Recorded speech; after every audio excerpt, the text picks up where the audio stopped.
Good evening, ladies and gentlemen. I want to welcome you and call the meeting to order. If everyone will please turn off their cell phones or electronic devices to off or silence would be greatly appreciated. Our invocation this evening is going to be by Eric Hammerson, a city resident. Oh, you're already there, Eric. Thank you. Please stand. Will you bow your heads as we pray? Thank you on behalf of all who are gathered here today for your many and abundant blessings, for life itself, for the measure of health we enjoy, for sustenance and friendship. Thank you for the ability to be involved in useful work and the honor of bearing appropriate responsibilities. Thank you for loving us from your boundless and gracious nature. You have said that citizens ought to obey the governing authorities, since you have established those very authorities to promote peace and order and justice. You have also said those in authority should seek not to be served, but to serve, and in humility should count others more significant than themselves. Therefore, graciously grant our mayor, this assembled council, and our city officials wisdom to govern amid the conflicting interests and issues of our time, the ability to listen to people they serve and find fair and reasoned solutions to the issues before them, the capability to discern the welfare and true needs of your people, the wisdom to act for justice and rightness, the sense of confidence in doing what is good and fitting, the willingness to work in harmony even when there is disagreement, and personal peace in their lives and joy in their task. Bless our agenda to be fruitful and for the common good. Give assurance of what would please you and benefit those who live and work here. And make us mindful that the local issues, which are most meaningful to us here, fade in significance when compared to the life and death challenges facing those living in Ukraine, who love their cities and homes as passionately as we love ours. We pray that you change the hearts and minds of those who have brought this war so that peace may be restored. In your most blessed name we pray. Amen. Amen. Thank you very much. Our pledge tonight will be led by Tom Musselman. Join with me. I pledge allegiance to the flag of the United States of America and to the republic for which it stands, one nation, under God, indivisible, with liberty and justice for all. Thank you very much. Amen.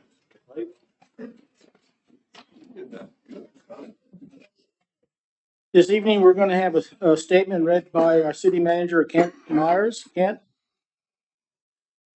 Okay, Mayor and Council, before I have a couple of employee recognitions this evening, but before I read those recognitions to you, I do want to make a public statement for the benefit of the audience here and the people that are tuned into our meeting tonight. On the afternoon of Friday, March 11th, 2022, Clinton Bailey and I received a phone call from both a council member and a Planning and Zoning Commission member who claimed that our Development Services Director, Jason Lutz, had filed for an STR permit in the past week. Since Clinton and I were not aware of this application, we investigated this report. Last Monday, March 14th, the city permit clerk confirmed that Jason and his wife had applied for this permit on the previous Friday, March the 4th. And last Friday, March 18th, we received an email from Jason and his wife that their application for an STR permit had been withdrawn. In any case, it should be known that Jason did not make his supervisor, Clinton Bailey, the city manager, or the city attorney aware that he had filed for this permit. Or he did not make the city attorney aware that they had filed for this permit. Following his STR application, he participated in most of the discussion on the STR ordinance at the March 7th City Council meeting without disclosing to the council or the public that he had applied for the STR permit. Due to his pending STR permit application, he could have benefited or been impacted by any decisions that were made regarding the proposed ordinance at this meeting. We are still in the process of reviewing provisions in our ethics ordinance along with facts related to his recent action. We are also investigating the facts related to Jason's permit application. We will complete our review process by the end of this week and take appropriate action at this time. I wanted to share with you this statement this evening because I wanted you to have the facts as we know them today. I sincerely apologize for these recent actions by one of our staff members and I regret that these actions do not follow our goal of transparency throughout the STR ordinance process. Okay, thank you very much. Okay, employee recognitions. Yes, sir. I have two recognitions. Moving on to that item. We have one, this employee gets recognized quite a bit. He works for our police department, Sergeant McMickle. I think most of you know him. And this individual had responded to us, and Charles Coulter is his name. And he said, to the citizens of Fredericksburg, I was stopped by Sergeant McMickle on Saturday, March 12th on South Washington Street, disobeying a red traffic light. I was distracted by a physical injury and thought I'd entered the light in the yellow phase. Being a retired police officer, I know the different attitudes that citizens may have. Mine wasn't the best due to the pain I was in. Sergeant McMickle was very professional and courteous in his dealings with me. I feel he is a very, very good officer, and the citizens of Fredericksburg should be proud to have this officer in their city. Thank you, Sergeant. You reminded me how good our police officers are. Respectively, Charles F. Coulter. So we get quite a few of those comments about our police officers, and I know that council, you received some of those comments directly. And the second and last one I'll report on is one of our new part-time parks employees. The council probably hasn't had an opportunity. As you know, Stephen retired last year, and we were really challenged to find adequate quality employees to take his place. He's done a lot of work for the city for a number of years. But we did hire Leo Koskowski. If you haven't met him, he's our new parks employee dedicated to the market plots on the weekends. And this is an email that came from Kathy Hill, who was in charge of the recent artisan market that was held at Market Plots. It says, hi, Jennifer, thank you for everything. Every single thing at the Market Plots was taken care of, even the bricks, and your staff is amazing and helpful. I am terrible with names, so what is the man's name that was there through Sunday at 8 p.m.? He took down my banners for me before I left, which was helpful to both me, you, and my friend who would have picked them up for me. He's great and asked me 2 or 3 times if I needed anything. So again, this is Leo Koskowski, our new part-time parks employee at Marketplace. So hopefully we'll hear more about him, and hopefully you all will have an opportunity to meet him at some time. Thank you, Ken. It's always good to hear positive comments about our staff and employees out there. It's good news. Okay, we're going to move over to public comments on the agenda. This evening, we have 17 folks who have signed up to speak on 8A. You will have 3 minutes. You will hear a 1-minute warning. And at the end, you'll hear the time is up warning. Same sound. Okay, good. We're not changing it. If you'll come up and introduce yourself for the record, and just let us know if you're a city citizen or not. The first person to speak would be Moses Sanchez and Roger Norman. You're on deck.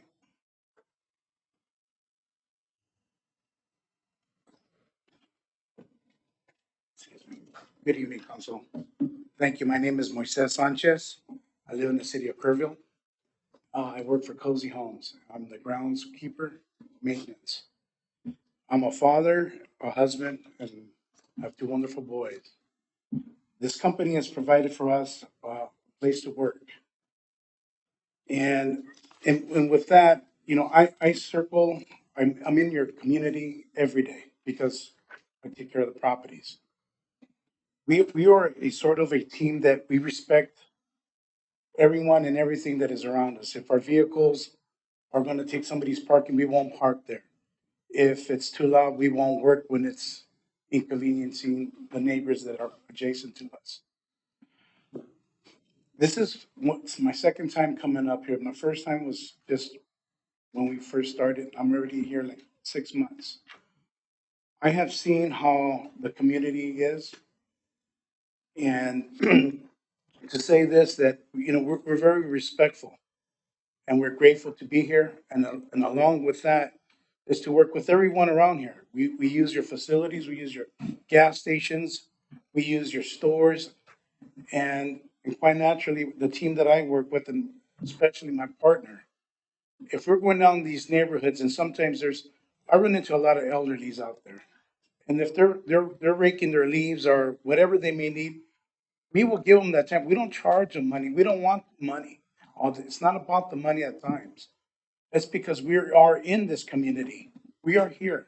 We will pull over, we'll bag it up. You'll find out in time to come that we just offer our services to work hand in hand and side by side. You know, I do not live in Kerrville. In Fredericksburg. I live in Kerrville. But I commute here because it is a good town. We don't want to be a burden to anyone. We want to work with everyone and be a part of your team that is here. We respect your law. We respect the authority that is here. We have a awesome team that I work for. You know, if there's something that's wrong, they will attend to it immediately. They're at the helm of everything that we do. We report daily.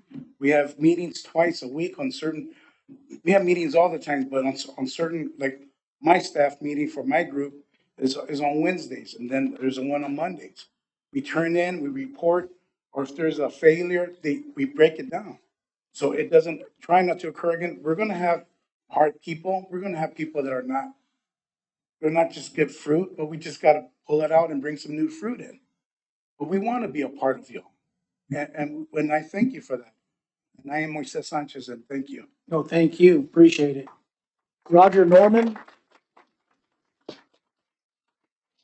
Dixie Hudson, you're on deck. Good evening, Council. My name is Roger Norman. I do live here in Fredericksburg. I'd like to thank you for your hard work resolving the difficult STR predicament our town is in. Getting the alarming spread of STRs in R1 neighborhoods under control has been a challenging task. I've heard lots of people commenting on what you should do and how you should think. But just so you know, I'm not here to lobby for more time to consider the issue. I think we all know more time will only allow more STRs to invade our R1 neighborhoods, and it won't make the decision any easier. I'm not here to insult you by telling you you need more data, you don't understand economics, or the impacts of the decisions you make. You're all very intelligent, and you've been making decisions for our town for many years now. I'm not here to school you about the law or threaten you with lawsuits. We know Daniel Jones is well versed on this issue, and we should just let him do his job. I'm also not going to give you a history lesson on what made Fredericksburg the special town that it is. With names like Keeney and Lukenbach on the council, I think we've got history well covered. But I am here to ask you to keep the following ideas central in your decision making. That our town's authenticity comes from its residents, the ones who live in R1 neighborhoods. Allowing R1 neighborhoods to be business zones is resulting in STRs, not the residents, to increasingly dominate our neighborhoods. And I don't think this is positive for the health of our R1 neighborhoods, its residents, our town, not even the businesses in our town. And looking long term, please consider this. STRs sell for more money than houses sold to someone who plans to live in the house. Real residents. This drives house prices up and it makes them less affordable for residents. And that contributes, it doesn't cause, but it contributes to our affordable housing problems. And it ultimately is and will continue to push residents out of R1 neighborhoods. And with fewer and fewer residents, Fredericksburg risks losing its authentic hill country charm and feel. And if this is what draws visitors to our town, we run the risk of not only losing the town we love to live in, but we risk the tourism that our town depends on. And this isn't a win for anyone, not the residents, not the business owners, and not the town. I'll close by saying that while I'm pro neighborhood, I'm definitely not anti-STR. STRs are an important part of our town, but they need to be in designated business districts, not R1 neighborhoods. I'm asking you for your vote to get Fredericksburg on a healthy, sustainable development track and to vote to keep STRs out of R1 neighborhoods. Thank you. Roger. Dixie? And then Tammy Smith, you're on deck. Hello, my name is Dixie Hodson. I live in Gillespie County, just outside of town. My family has been residents of the Fredericksburg area since 1983. I moved here permanently in 2015 after my husband lost his battle with cancer to help my elderly father, who started the garage and service business at Crenwell. I brought with me my disabled son, and 4 years ago, I adopted my great granddaughter, who was 2 days old. I am the sole support of both of them. I worked at a few different jobs, including a local bank, when I first moved here, all with low pay and no benefits.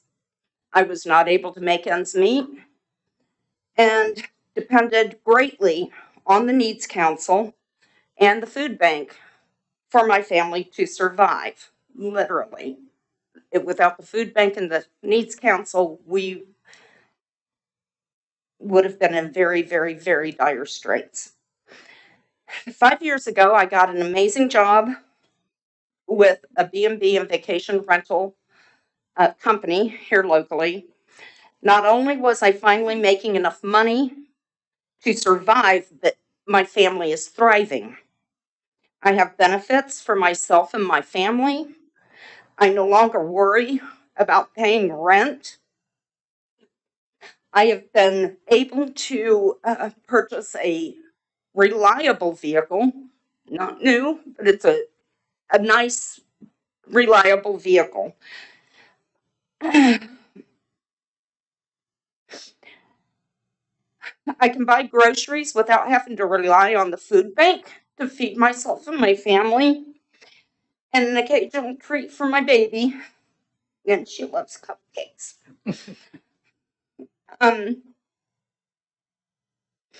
If you take away the B&Bs here in town, I'll lose my housing, I'll lose my car, and you will literally be putting myself, my children, back on the streets that I worked very hard to get off of.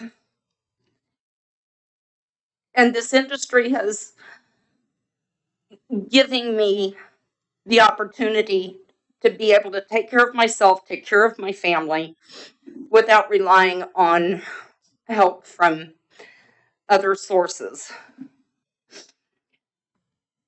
I have a 4-year-old child, a 42-year-old disabled man, and I am a 62-year-old woman. And we will be living on the streets without a job that affords me to continue to work and put a roof over our heads. If you can stop this, please, please, please, I'm begging you to please help myself and hundreds of other people that I know rely on this income. Help us keep our jobs. Thank you. Dixie, thank you very much. Appreciate it. Tammy? Bill Snyder, you're on deck.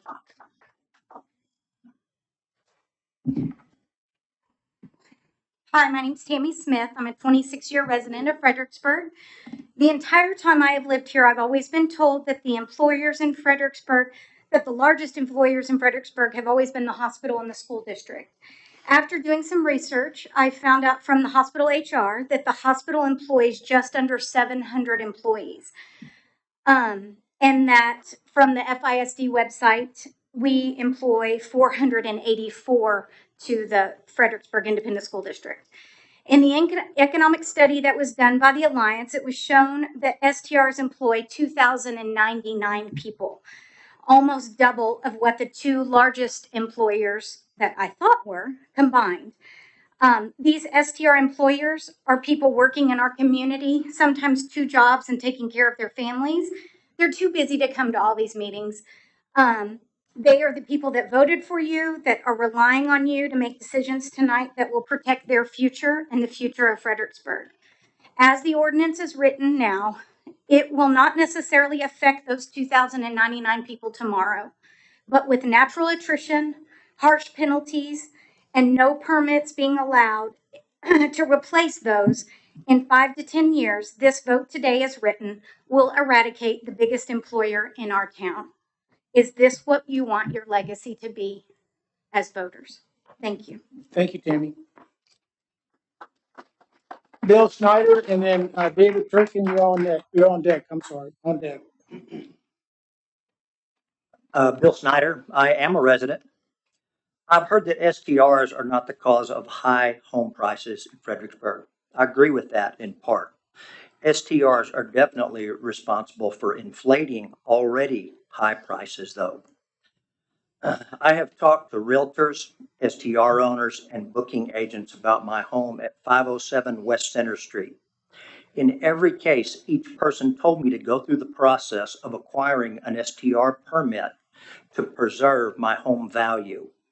Many said a failure to do so would cost me anywhere between $150,000 and $200,000 in home value. Those are their words, not mine. Thank goodness the process of developing new rules and regulations about STRs is coming to an end. Now the focus needs to shift to implementing those changes. What will everybody be looking for? We'll be looking for compliance. Let's talk about compliance and who is responsible for compliance. The only people that can be responsible for the operation of their businesses are the owners and the people that manage those properties. To expect code enforcement or the police to manage your business is a fallacy. If a resident ever finds it necessary to call the police, that is a failure on the part of the owner and the manager. If the owner and managers are doing their job, and many in town are, they need to be in the business of preventing problems, not reacting to them. If the police are called, someone's not doing their job. It's real simple. If an owner or manager says they can't control bad behavior, which I've heard many times, they're simply in the wrong business. Actually, compliance is very simple. Owners, managers, or 24/7 emergency contact people need to get in their car and drive to the units they're responsible for between 11 p.m. and 12 a.m. to see if guests are exhibiting bad behavior. If they are, bad behavior can be corrected. Let me finish with residents. Residents demand to be treated fairly and their quality of life in R1 residential neighborhoods be protected. The days of maintaining the status quo are over. Bruce Nichols on Spruce Street, Maggie on Peach Street, Carmen Armstrong on Travis, and Denny Hartline got up and spoke on March the 7th. They all described lousy situations at their residence because of uncontrolled, unmanaged STRs. I have been by all of these addresses late at night, and it is not right that they have asked for help and not gotten any. Managers or owners that oversee these STRs around those four people are not doing their job of controlling their guests. The residents live in unmanaged, uncontrolled chaos most every weekend. They are just a small sampling. Let's don't waste our time with talking about litigation and lawsuits. Let's spend our time solving problems in our residential neighborhoods and restore quality of life for our residents. Thank you, Bill. Thank you. Appreciate it. David? Andrew from, I'm saying it wrong. but- Frimpong. What is it? Frimpong. Frimpong. Thank you. Appreciate that. Hey, good evening, David Turpin, 15-year resident of Fredericksburg. And first of all, I just want to clarify that for Moises and the heroic grandmother who's supporting her children, I don't think y'all need to worry about your jobs. There's nothing in this that is going to strip permits, and permits are still going to be issued. So I think that y'all don't need to worry about that. Council, just as your duty as parents was to create and enforce rules that guided your children's development, the responsibility of the city is to govern, to create appropriate rules for the well-being of our community. Kids don't like rules. Adults don't like rules. But we all know it's the kids that are raised with sensible, appropriate rules that end up successful, happy adults. The city's role is to govern. Much has been made about property rights. I'm prohibited from operating a barber shop in a residential zone. Why is that? Because of its effect on the neighborhood. The barber shop belongs elsewhere. So why in the world would we suppose it's okay to locate nearly 1,000 unregulated mini motels with noxious commercial activity around the clock in residential neighborhoods? It takes little more than a middle school education to see through this nonsense. It's like the child who says, well, I didn't see any rule against it, so it's okay for me to do it. We all know it's not right. Saturday evening, after getting my kids to bed, I was in my front yard watering the flowers, praying for rain, and I'm thankful it was me out there, not my wife. Several grown men, shirt-faced, completely inebriated, staggered not down our street, but right across our front yard. Their destination, the STR next door to us. Having grown men, complete strangers, totally drunk, half naked, they'd taken their shirts off, on your property at nighttime. The hair on the back of my neck bristled as I prepared for any manner of confrontation. What am I to do? As mentioned, it's totally unrealistic for our 2 code enforcement officers to police 1,000 STRs, which is why residents have given up calling them. Am I to call the owner of the house, who's a friend of mine, and ask her to chastise these drunken, half-naked men? What happens if I do that is I risk reprisals against myself and my family. This sort of behavior, and far worse, y'all know, is happening all the time throughout our city, throughout our neighborhoods. It's a safety issue, represents a total destruction of quality of life.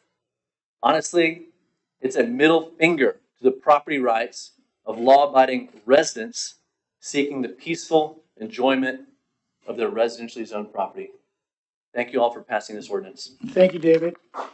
Andrew? Andrew, I'm going to have you repeat your last name again if you don't mind. All right. Does this count against my time? It's from with an I, Frim, Thank you. and then pong like ping pong. Okay. All right. My And name are is you a resident? Yes, sir. Okay, thank you very much, Andrew. Appreciate it. Yes, sir. My name is Andrew Frimpong. I'm a resident, and I'm a short-time resident. I only moved here about a year ago, but I've been fortunate to visit many, many times through the last 4 years. I actually met my wife here. And, I started out in Austin, but the allure of Fredericksburg drew me here. She actually didn't want to move here at first, and I had to convince her to come back because she loved the city life. But we were fortunate to be here during the pandemic, and things slowed down a little bit. And I absolutely adored the small town life. It was amazing. Got to get along with my neighbor, Brick. I don't know if he's watching this, but we got along real well, and I got to help him cut some of the limbs in his trees and just meet with his wife and him for tea.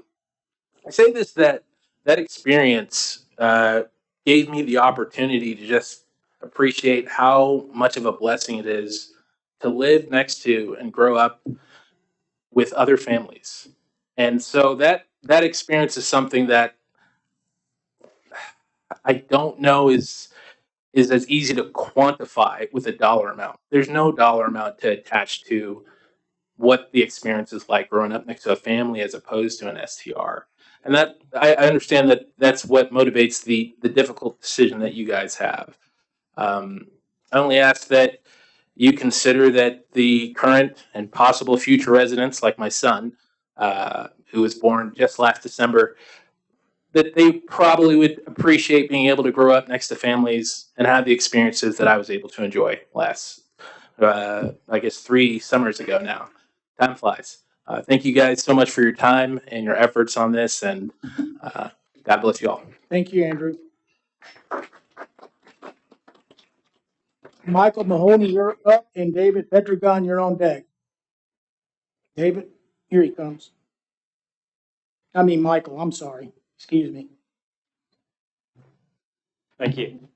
I'm Mike Mahoney. I am a resident of Fredericksburg, and you can't tell by looking, but before I retired, I was one of the general counsels at Shell Oil Company.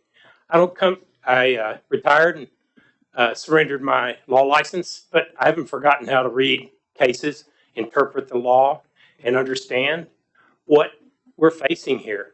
And all the saber rattling you've been hearing about property rights is a ruse largely.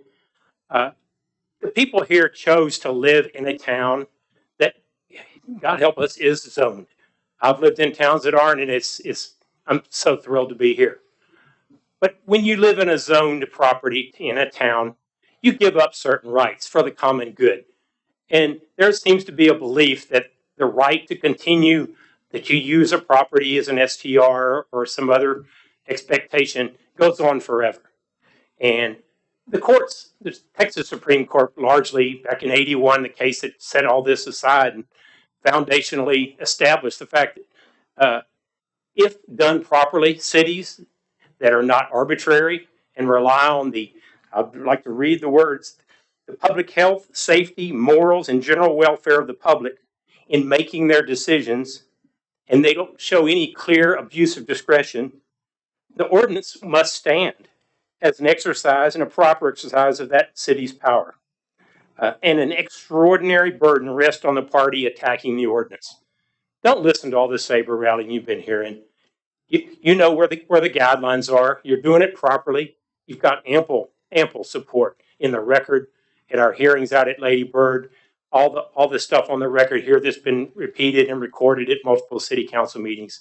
Do the right thing, pass this ordinance, and look for a way in the future to find a way to transition STRs back to neighborhoods, back to residences. There's a way to do it, and it can be done, and I urge you to do it. And finally, I thank you for your service on this. I haven't agreed with all of you on your positions, and likewise, I'm sure you haven't seen fit to see it my way. But this is a hard job you had, and you've done a phenomenal job of studying the issues and learning them. And I trust you'll make the right decision. Let's move this ordinance forward. It's a step in the right direction. We still have work to do. Thank you. Thank you. David, Pedragon, Matt, direct your own deck.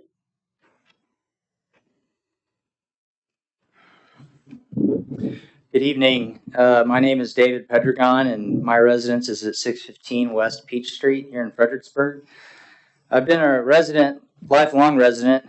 Well, when do I start? I actually, this past week I was out hiking in our nation's national parks with my youngest son, and we came across something on a trailhead.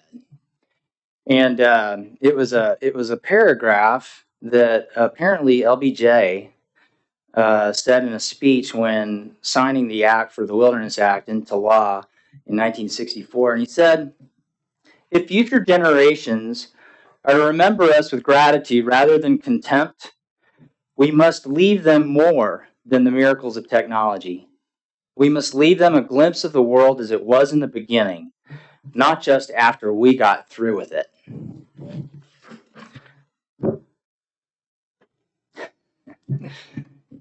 You guys, I started to put together my comments for tonight, and it was just so hard to do because this is very emotional. This is very personal. This building was built by my grandmother Enid and my grandfather Fred Collins back in the late 60s. My parents started the Peachtree, 210 South Adams Street, and grew up here, went to Fredericksburg High School. This is very emotional and very personal because we're talking about our homes. And, when I think about all the evidence that we could bring, the case law that's been surfaced, all of the innovation that's been kind of laid bare with all the Airbnb stuff, it just doesn't matter because it really is our homes that we're talking about here. So really, there's only two things that I think I'd probably leave you with. with all of the controversy that surrounds this, I think that there's probably also a lot of fear. Fear of making mistakes, fear of lawsuits, fear of threats. Good grief, I can't stand up here without having to wonder whether or not somebody out here is going to go on Facebook and call me a communist, or say something bad about some of the other residents of Fredericksburg. But you know what? We can't be driven by our fears. Courage is about moving into our fears. Courage is about taking action when we feel those fears, not when there is no fear. So my first thing for you is take courage. The other is there's no better time to plant a tree than today or 50 years ago. We need this ordinance now. We needed it when maybe we were doing this 10 years ago or 20 years ago. Me and my grandmother had a B&B at her house, but we didn't. So it's time to plant the tree. It's time to get started. Will we make mistakes? Yes. Can we improve on them? Absolutely. David, But plant the tree. I didn't hear the ringer, but it rang. Your time's up. Okay. Thank you very much. Appreciate it. Thank you. Thank you. Pass this ordinance. Matt, Todd Plunk, you're on deck. Matt Rett, local business owner. At the December 6, 2021 council meeting, councilperson Kathy ONeill provided an opening commentary on item 8C, temporary moratorium of STR permits. She quotes, "The large number of STRs have served to undermine the health, safety, and security of our neighborhoods. This issue provides legitimate government purposes that require us to protect the safety, health, and general welfare of the city." She provided no facts for this statement, and this was strictly a speculative comment.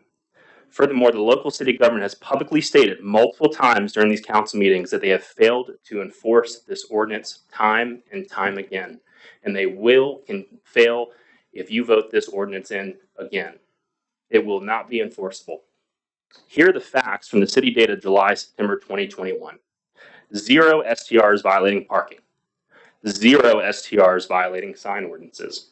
0 STRs violating exterior lighting. 15 STRs operating without a permit. 3 STR trash violations. STRs generated 2 zoning violations, just 2. 0 STRs with watering violations. Total violations 243, meaning 8.23% were only from STRs, remaining coming from full-time city residents. In addition to this, less than 10% of noise complaints were related to STRs, meaning 90% are coming from full-time residents or other areas in the community. Council meeting after council meeting, we listened to a handful of the same residents whose complaints continue to be related to strictly noise, trash, parking, occupancy levels, or that simply just don't like living next to an STR. Yet the city has admittedly failed to enforce regulations, time and time again, related to these issues, along with the data clearly showing that STRs do not harm the health, safety, and security of our neighborhoods. Secondly, this handful of residents who are against STRs does not make up the largest industry and workforce of residents that this town depends on day in and day out to support their families and the local community. What about the 2,100 residents who work in Fredericksburg's largest employment sector who rely on STRs and hospitality accommodations to make a living? That is the tourism sector in this town. So I ask you, what about them? And where's the urge to protect this sector of residents? And I ask you, why not try enforcing regulations first instead of harming your biggest local workforce, individuals' property rights? You're here to represent the entire city and reach the middle ground. Yet it seems certain council members and city officials continually want to focus on a handful of neighbors that live next to STRs with complaints on noise, trash, parking, and occupancy, and where the local city government has failed to enforce prior regulation in the first place.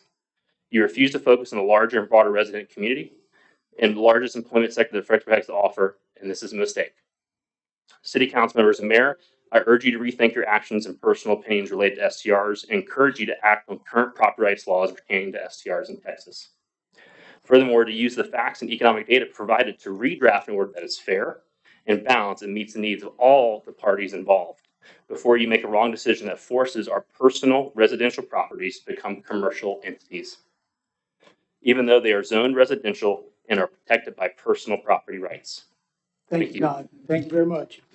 Leslie, Matt, Todd, you're up, and Leslie, Spraggins, you're on deck.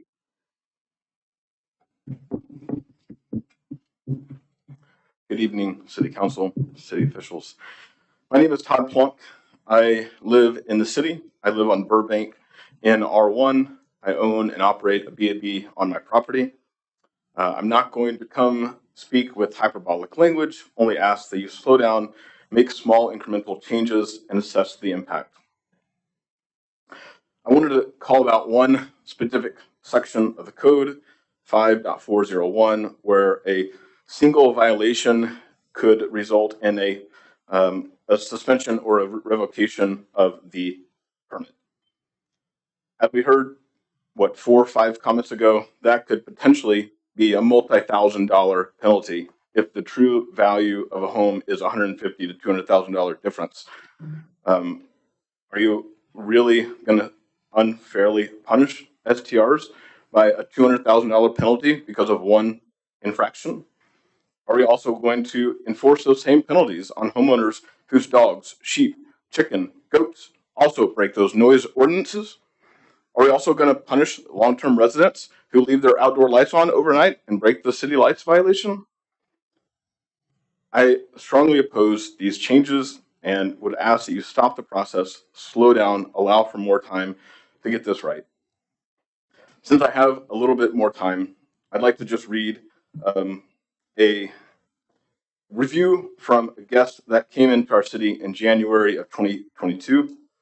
I'll read, "This back house is clean, comfortable, and close to everything in downtown Fredericksburg. Katie and David were friendly and responsive in all communications. We love staying there and would definitely stay again in the future."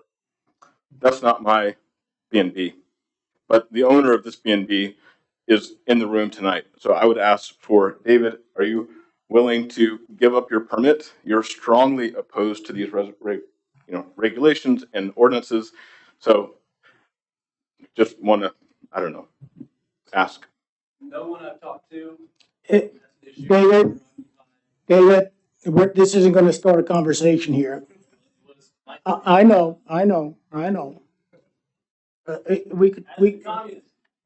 Okay, very good. Leslie, and then Belinda McDonald, you're on deck.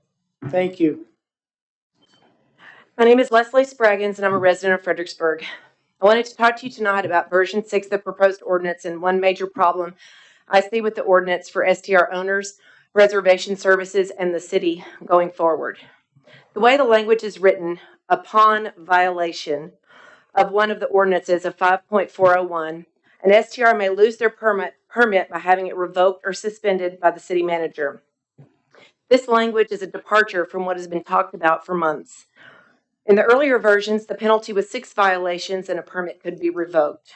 Then it decreased in subsequent versions to 3 violations, and now in the most recent version it is down to 1 violation. The Alliance and Planning and Zoning asked for a tiered approach identifying major and minor violations, and this has not happened. Even council and city staff seem interested in this approach, but it is not materialized in version 6. I know in talking with some council members in private, the intent is not to ticket STRs out of operation. This is all fine and well as long as the current council members and city staff stay in place, as they state this is not their intent. Having this language in there for future council members and staff is problematic because it can be so easily abused and used against an owner. An owner-operator who is doing everything right could lose their permit after 1 violation. I realize there are a couple of exceptions that have been made with water, lighting, and trash. However, there are multiple other items in 5.401 that can constitute receiving a violation and possibly a revocation of a permit. Things like failure to post signage for quiet hours by your hot tub, a guest parking in the street instead of in the designated space, a noise violation, a guest making noise even though you posted all the rules and you notified them of the rules. This is punishing an owner who is doing everything right and not the person who's committing the violation. I realize the language in there is in order to take care of party houses and chronic offenders, but that is what the written code needs to reflect if that is your intent. This does not reflect that. This is unfair and unjust and far overreaching, and I think you guys know it.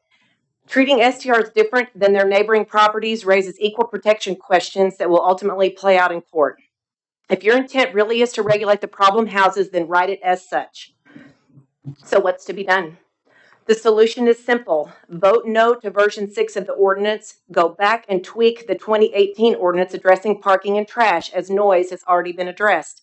As referenced by an email from Kent Myers to City Council in March of 2021, preparing an amendment to the current STR ordinance was the stated goal, not this major overhaul we see before us today.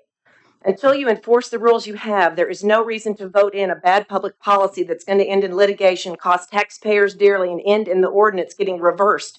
And this is all a waste of time. I urge you to fix what needs to be fixed with the current ordinance and shift your focus to enforcement. Thank you, Leslie. Belinda, and then we have Deanie Hartland on deck.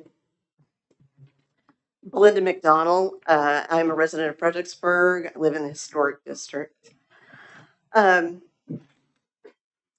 greatly appreciate all the thought, the care, the time that you all have put into the draft of this ordinance. I know how much focus is taken from other things.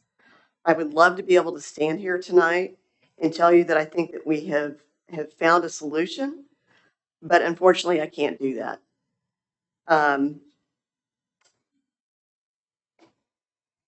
far better path is doing what I've previously called for the last couple of months. I would urge you to vote no on this ordinance. Prepare an amendment to the 2018 STR ordinance based on the work and the input that's already been done. Wait to update the zoning regulations until after the comprehensive plan has been completed. This is 3 simple steps. Most of the work to update the 2018 ordinance has already been done. Fire pit regulations, noise ordinances have already been passed. We have Granicus is about to begin in April. We'll see a much better reporting system.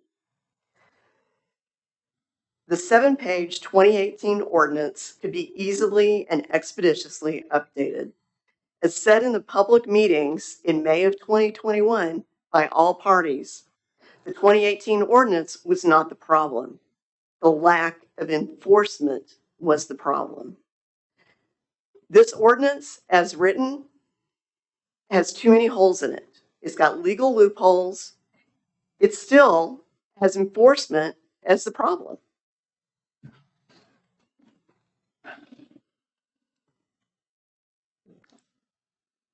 I'm not sure how we got to this.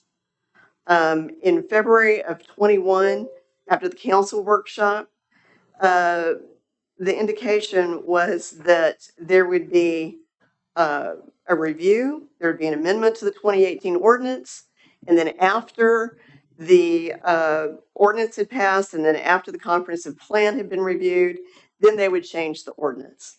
So why have we gone from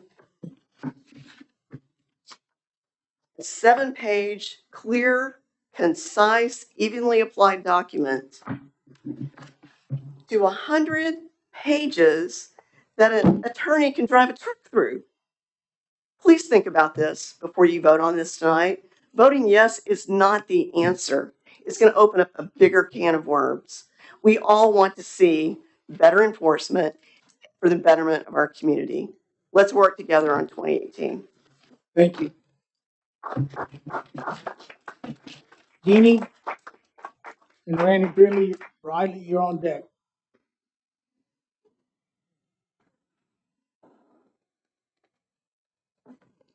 Deanie Hartline, Fredericksburg.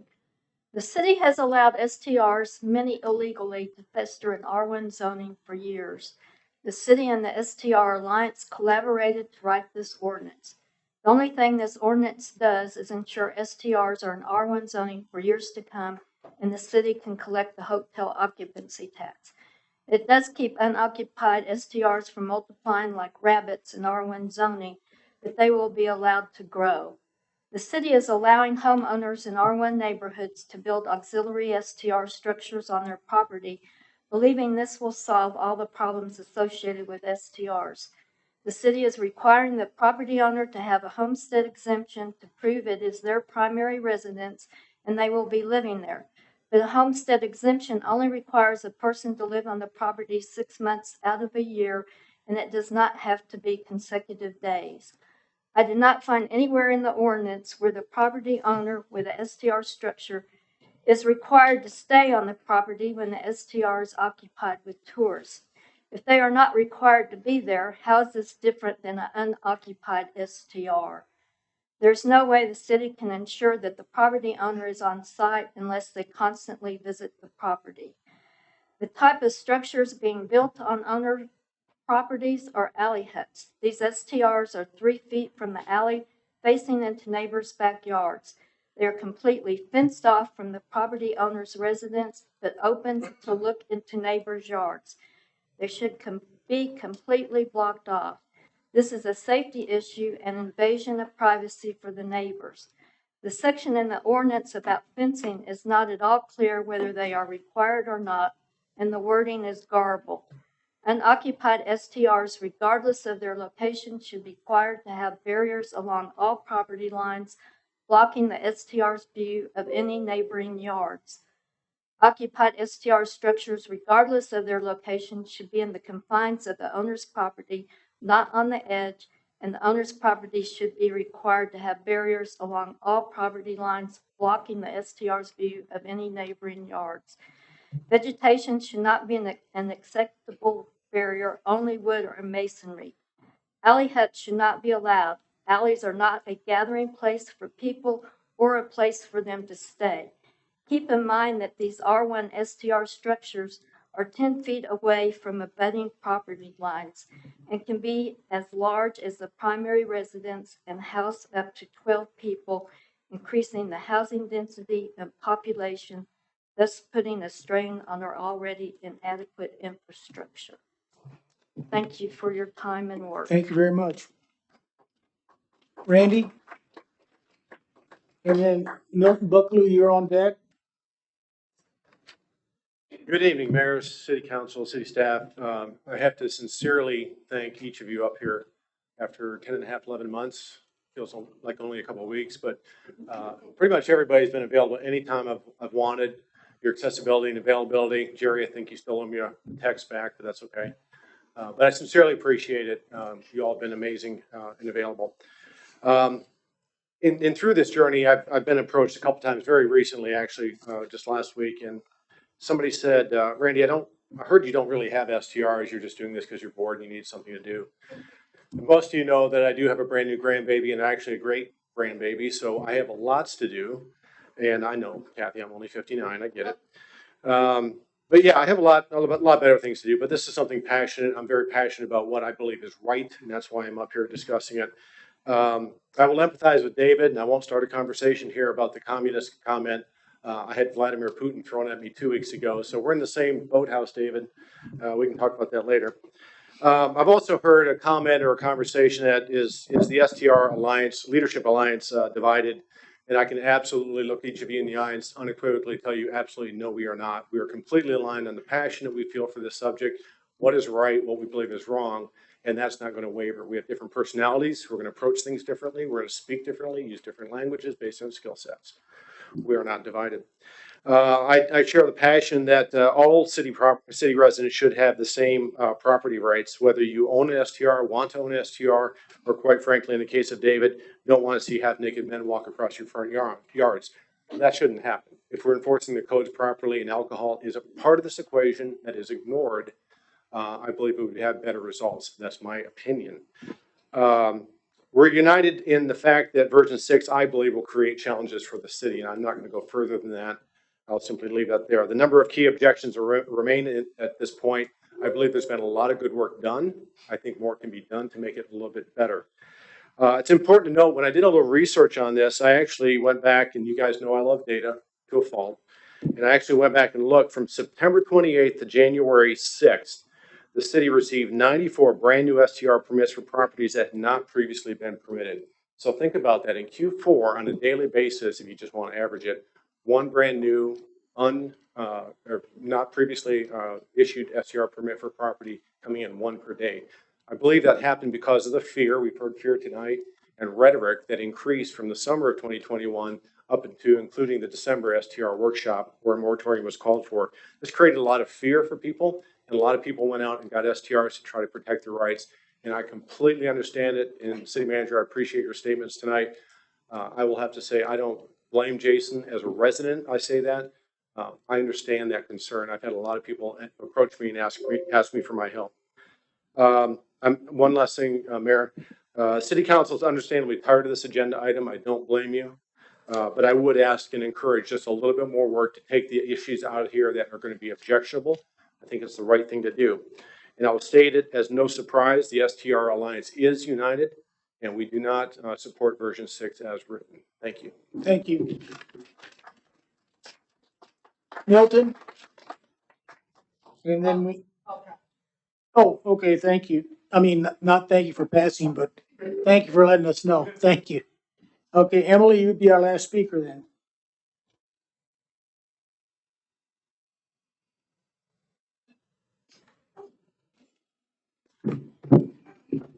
Good evening, Mayor and City Council. My name is Emily Bear. I'm a resident of Fredericksburg. On behalf of the more than 350 members of the Central Hill Country Board of Realtors and the many home buyers, sellers, and tenants we represent in the city of Fredericksburg, we continue to express our ongoing concerns regarding Request Z2120 version 6. We still have significant concerns with version 6, and without modification, we must maintain our opposition to the proposal. In your March 7 discussion, the City Council rightfully agreed that revoking a property owner's right to rent is an extreme step that should be done only with the most careful consideration. As drafted, version 6 allows for suspension or revocation of an STR permit for a single violation, except for trash, lighting, water, or signage issues. Previous versions did not invoke suspension or revocation until after 3 or even 6 violations. Having one violation of any of the provisions of Section 5.401, which could include food service to non-overnight guests, occupancy limits, an error about parking spaces in an STR listing, or other non-disruptive offense is unreasonable and overly punitive. The Central Hill Country Board of Realtors would prefer to see suspension or revocation as a penalty for repeated actions that are under property owner control, such as permitting and building code compliance, while tenant behavior should be addressed with fines. The City of Fredericksburg already uses an escalating fine schedule for enforcement of other city codes, accumulating and possibly utility shutoffs. A similar enforcement for short-term rental properties would be effective in ensuring that property owners are addressing problems at their properties without taking that drastic step of removing one's right to rent. We have identified a number of other unanswered questions and areas of concern in version 6, including questions regarding definition of terms, inconsistent permitting requirements depending on property type, and unclear permitting processes related to inspections and complaints. With the extreme penalty provision as drafted and with so many items still needing clarification, Central Hill Country Board of Realtors believes that this request is still not ready for passage and adoption by the City of Fredericksburg Council. And we request that Council table this proposal until more improvements can be made. Further, we believe many of the ideas that have been discussed over the past several weeks could be implemented within the existing short-term rental requirements the City adopted in 2018. We continue to renew our pledge to work with the City as partners in all matters related to housing and real estate, and we look forward to continuing this conversation. Thank you. I also have a copy for all of the City Council members as well, so this can be a record. And thank you again, Kent and Daniel, for meeting with us on Friday. Thank you, Emily. You want to just give those to Shelley? I want to thank everybody for their comments and certainly their passion for whichever side you feel is the right direction to go. We'll move on now to item 6, consent agenda item. The following items may be acted upon in a single motion. No separate discussion or action or any of these items will be held unless pulled by the request of a member of the City Council. A, consider approval of City Council minutes. I, March 1, 2022 special joint meeting. Double I, March 7, 2022 regular meeting. Does any one of these need to be pulled, council? If not, I'll entertain a motion. Mayor, I move to approve the consent agenda. Motion by Tom, second by Bobby. Any further discussion? There is none. Motion carries. Oh, I'm sorry. Yeah, I missed that part. All those in favor? Aye. Yeah, it's pushing the button. Opposed, there is none. Thank you. Moving on now to public hearings. A, consider the holding a public hearing to receive comments for or against the following request by Joe Salinas Jr. on approximately 4.83 acres of land described as a portion of GE Outlet number 192 located in the southwest intersection of West Live Oak Street and Smokehouse Road, Z2201. Agenda packet. I, future land classification change from low density LDR to medium density MDR for 4.332 acres. Double I, zoning change from single family residential R1, mixed residential 2 for 4.332 acres. Triple I, future land use classification change for low density LDR to medium density residential MDR for 0.0508 acres. Annexation of agreement for approximately 0.508 acres of land. And 5V, voluntary annexation proposed zoning classification for mixed residential R2 for 0.508 acres. I'll entertain a motion to go out of. I move we go out of regular session in the public hearing. Have a motion by Jerry and a second by Tom. Any further discussion? There is none. All those in favor? Aye. Motion carries. We're now in public hearing. Jerry, you signed up for this, but anybody would like to talk to this in public hearing may do so. Jerry? And Jerry, there is no time limit. No time limit. Not, you're not special. Everybody gets the same consideration. Let me turn my hearing aid back up. I'm Jerry McCorkin, and I do live in the city. And the only really question that I had about item 8B, item 4, I had no problem with the other things as far as changing zoning and that type of thing. My concern was with the annexation of this 0.508 acres out of the 4.83 acres. When I pulled up the picture on my computer, it looks like this 0.508 acres is right in the middle of the 4.83 acres. It doesn't adjoin Live Oak. It doesn't adjoin Schoolhouse. And that was my question. How can you ask for an annexation for a half an acre piece that's surrounded by this other property? That's my only question. Thank you. Thank you, Jerry. I'm sorry. Okay. Is there anyone else that'd like to speak to this? 7A? You'll have your opportunity after we close. Yeah, we'll give you your chance. Okay, thank you, Jerry. Okay. I move we go out of public hearing back in the regular session. And a motion by Tom. Second. Second by Bobby. Any further discussion? There is none. All those in favor? Aye. Motion carries 5-0. You want to respond to that right now? Okay, in the staff report, it pretty well explains this. The majority of the land, about 4.3 acres, was annexed to the city limits back in 2019. And the owner at that time signed a non-annexation agreement to keep the 0.5 acres out of the city. And so now he has a petition to come into the city, voluntary annexation. So the area you described, Jerry, is already in the city limits. This is just a little kind of hole in that area that they requested not to be annexed back in 2019. Okay, thank you. Public hearing on 7B, consider. No. Oh, I'm sorry. Jerry's got a question. Jerry, do you understand what that was? What Kent said? Of why it wasn't annexed? Once that was explained by Kent, that this was left out of an original change when the other part was annexed. It didn't say that on my paperwork or in the picture that I could see.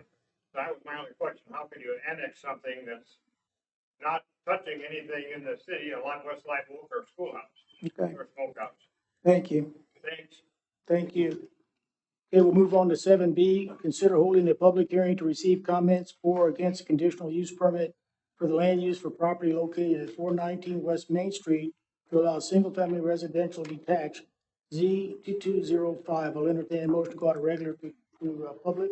Move we go out of regular session into public hearing. Have a motion by Tom, second by Jerry. Any further discussion? There is none. All those in favor? Aye. Motion carries.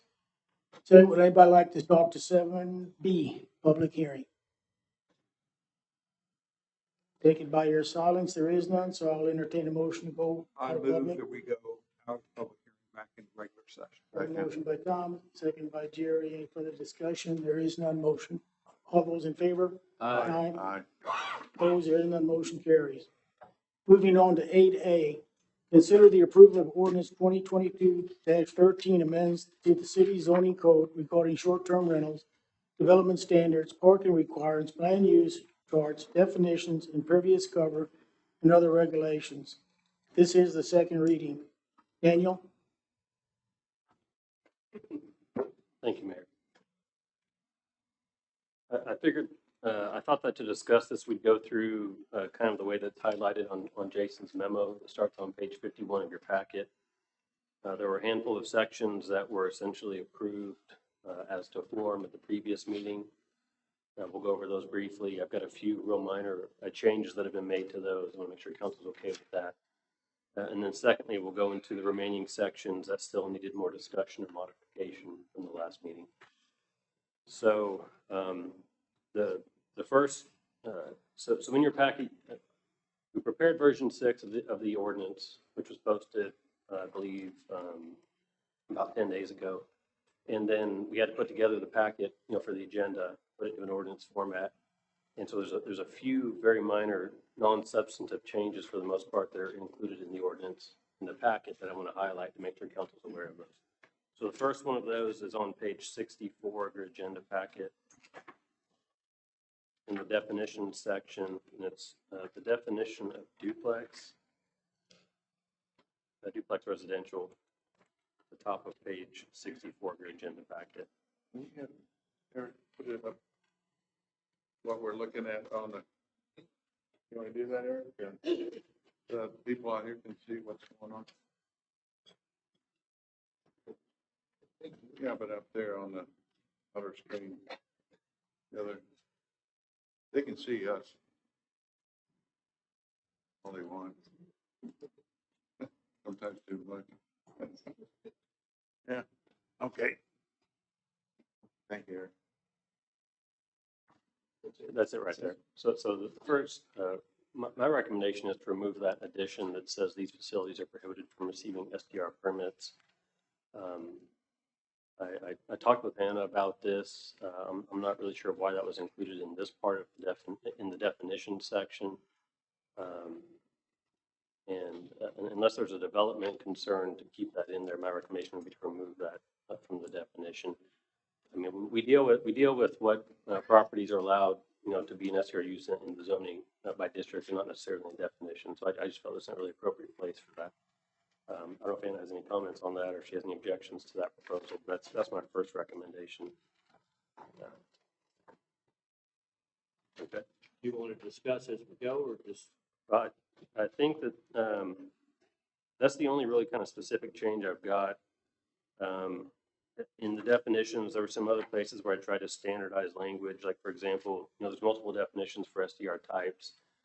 I didn't really change anything substantive. I just kind of reorganized the sentence structure so it was similar from one to the next to the next. So, it just read more like a definition section in an ordinance that way. Throughout the entire ordinance, I changed references where it said adjacent to, I changed that to abutting. We discussed that previously. And then there was some reorganization of the use charts in the R2 zone. That was, council has distinguished between STRs in the historic overlay district and outside the historic overlay district. And so we reorganized a little bit the way that those are displayed in the use charts, but the effect is the same. So, through all these sections that were previously approved as to form by council at the previous meeting, those are the only changes that I've identified since then that I want council to be aware of. If there's any other sections that you want to discuss, section 6.110, which is the continuance of a non-conforming use. That's included in the no changes section, but there have been some modifications to that. So I suggest we pull that out and discuss that separately when we talk about the other sections. Where's that at, Daniel? We got 107 pages up here, so. Daniel, do you want to see if they have any changes on the first 22 items they approved at the last meeting, that you want to cover those first, or? Right. I mean, other than the change to the definition of duplex and the standardization of the STR stuff, and this is all in your packet except for the duplex definition. I just want to make council aware of those kind of non-substantive changes that have been made. So if there's any questions, my only recommendation is to approve those sections that are listed with the change to the duplex definition and withhold the 6.110 non-conforming use section. We'll talk about that separately. I don't know if Anna has any comments on any of those sections that she wants to add, but that's all I have on this section. Comments? Kathy, I'll start with you on what his thought process is on these first 22. Right. No, to approve what he said, what is it, Daniel, 1 through Right. If 22? you look on page 51 of your agenda packet, and Jason has a memo, and he's got 22 sections listed that were essentially approved last time by council last before. And so I think we can kind of move beyond those with the exception of that definition change to duplex, unless council's got issues or reasons to bring any of those up for discussion.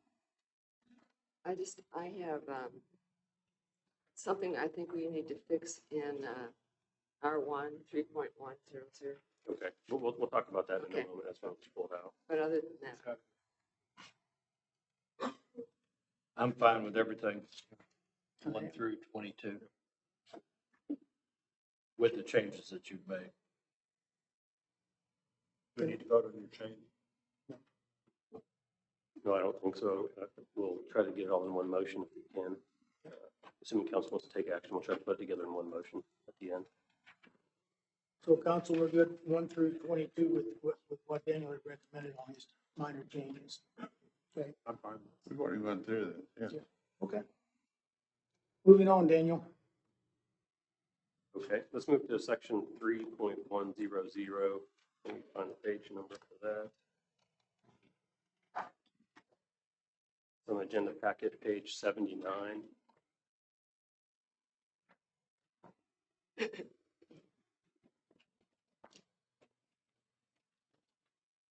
And the change that was made to this, the substantive change that was made since last meeting was under the conditional use permit section, the discussion about 2 more lot lines or 1 or more lot lines for a corner lot, making the property eligible to apply for a CUP for an SCR unoccupied use. There was previously some language in there that provided an alternative that would, if there were a certain percentage of properties within a block or within a street or whatever metric the council wants to use, that would be an alternative reason to allow application for a CUP. And so I guess the discussion now on this is council okay with the CUP proposal as presented, or want to make any changes to that? well, after we eliminated the second paragraph that had this or 50%, then later we also eliminated all of the STR criteria and the review and evaluation criteria, section 5.460. So then All the new criteria. The existing criteria stayed in. I'm sorry, the new criteria. So there is no now criteria for approval of STR under a code. And the thing that concerns me is because we took the 50% paragraph out, we're left with what we said, 2 lot lines. And if it went before P&Z and it were members who didn't understand what we meant when we were talking about stranded property or a lone man standing or whatever you want to call it, but we were talking about a block full of unowner occupied SDRs where there was 1 lot surrounded. So I think in order to make it clear under the cup process, I talked to Ann about this on Friday. We could do one of two things or both. We could add back in that 50% paragraph and make it an and. So that would be clear that you couldn't have just a whole block and maybe there were two STRs and you'd have to be in between. You wouldn't be stranded at that. Or in the HRB, Historic Review Board, they use sometimes for demolished property a hardship process, which we could apply here, something similar. And I don't know, Anna, you want to explain what that is? Yes, in the historic review or historic preservation ordinance, there is a provision for demolition, right? That it's a really high threshold you have to pass, and one of those is proving an economic hardship. And there's a lot of proof that the owner would have to show that they can't rent it, they can't make an economic return on it. Maybe it's not the highest and best, but there's a lot of language built into that ordinance. If you wanted to look at that, it's there. So I think the easiest way would be to put and in that paragraph that was in there, 50% or whatever percent. That would be one way to do it, or put in some criteria similar to the hardship criteria for the HRB demolition. And that way we would avoid any future, either P&Z or council, hearing a cup hearing, making a mistake about what's stranded.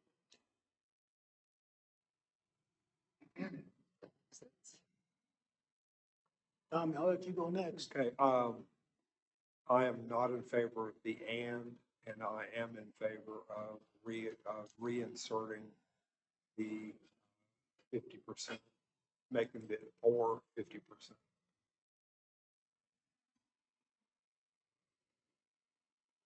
Well, that's not what I was suggesting to do. I know, but I'm suggesting otherwise.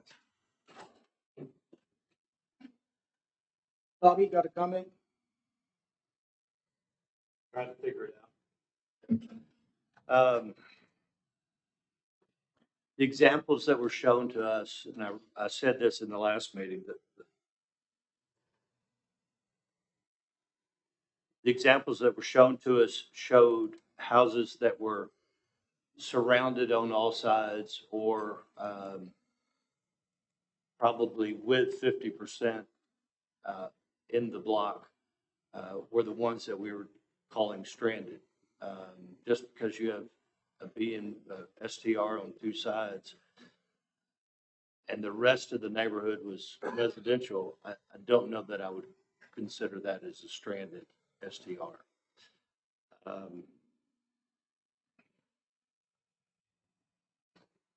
I just don't know how we got from where we did on when he showed those charts to this. And is there an explanation or? I understand. And after I've had time to think about it, it wasn't what he showed us in the very beginning. And I had concerns at that time that if you were totally surrounded by STRs, you wouldn't have a buyer unless it was an STR. And that was my concern. Right, and that's the definition, I think, of a strand. I would agree with that. To me, this would allow more STRs in R1 to be permitted. But that's why I'm saying we need to have it defined somehow. Either, I mean, it has to go through a cup process, so it could be, criteria could be set out in the cup process, similar to the hardship. Or we could put and 50%. That would indicate that this is a block pretty full of STRs. And is the hardship criteria subjective? I'm trying to load it for you. It's pretty spelled out as far as there's a lot to consider. They have to essentially show that they have tried to sell it. They've made an effort to sell it. They couldn't sell it. And so the burden is definitely on the owner. Let me get that. Pull it up for you.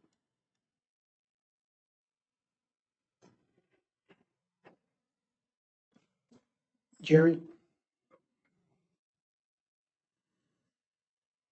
Kent, what did we talk about today there? And, Daniel, we talked about things with the, STRs and how do we control this? I mean, I know the STRs, they have their place, they have a place, but it's not, I've said it all along, I've never changed my mind. It does not belong in R1.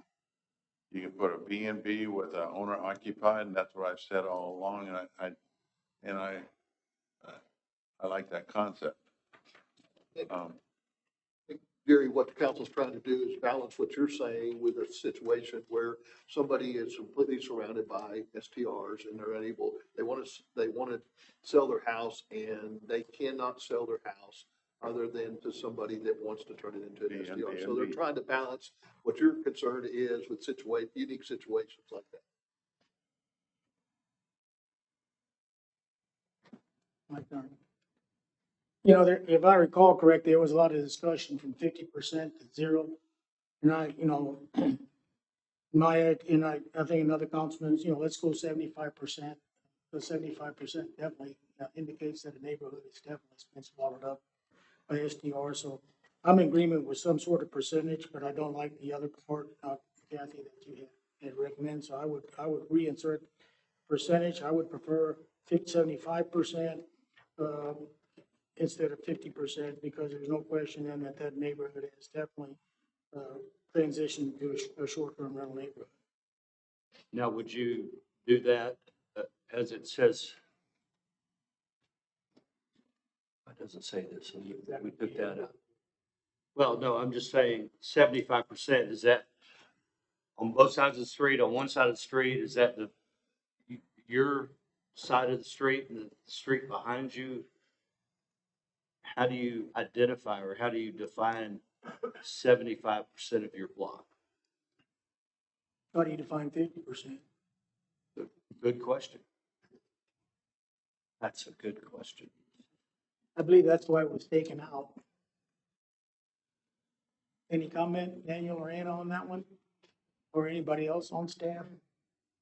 I think that definition has changed a little bit. How to, because my first comment when this was brought up initially to Jason was, not all neighborhoods have, because it was talking about blocks, and not all neighborhoods have blocks, have square blocks. And so it's kind of morphed over time. There was a time period where we were talking about a distance requirement. And now I think that the last discussion was some percentage of a street in between two intersecting streets.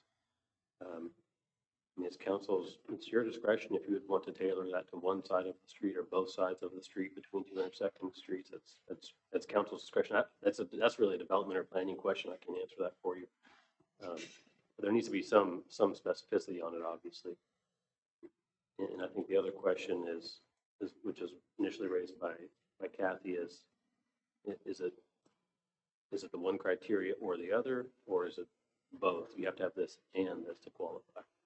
No, well, my point was we want to make sure that when a person applies for a CUP that he is in a stranded position and not just somebody who's got a couple STRs next to him. Right now, I understand your position. I was just trying to clarify that beyond this discussion of how you're going to interpret it, the other question is it going to be lot lines, or Kathy's proposing that it's lot lines and some percentage of the street, so that to ensure that the street is essentially STR heavy, if you will, and not just sort of falls in. You just had the two lot lines, and you had a lot in the middle of a street that only had two STRs, and they just happen to be on one on each side of you. You would qualify, but not necessarily, depending on your opinion, being an STR neighborhood. So there's two questions I guess the council would need to resolve on this. Clinton, what do you think? You've been on all these conversations. I'm trying to find a definition in the ordinance right now. It was on the previous version, so I can read it for you. It said, if 50% or more of the properties on one side of a street between intersecting streets are lawfully permitted STRs unoccupied. Does that make sense? And I think again, from what I understood, I think the fair comment was it wasn't concerned at 50% house. They're at 50%. One house gets to be a short-term rental and the next one next to it gets to be a short-term rental. Just creeping down the neighborhood. And my gut feeling was that 50% wasn't an adequate percentage because it's half. 75% definitely tells me that block has transitioned into a short-term rental neighborhood. Right, and we have so many different shaped blocks. I mean, can you see the one on the screen? On Travis, there's 3 parcels facing Travis on that block, 2 parcels on that block. So, I mean, obviously there's a variety across town. Would you reread that one again, please? Oh, can you see that, Charlie? Where you No, reread the previous, okay. yeah, thank you. I think that's where we're If 50% or more of the properties on one side of a street between intersecting streets are lawfully permitted. Not including unoccupied. Right, only included unoccupied. So an STR B&B and an STR accessory would not count towards that count. Right. we want to reinsert that at 50%. As an and, so that it's very clear that this is, we have two lot lines abutting and block itself is at least 50%. Well,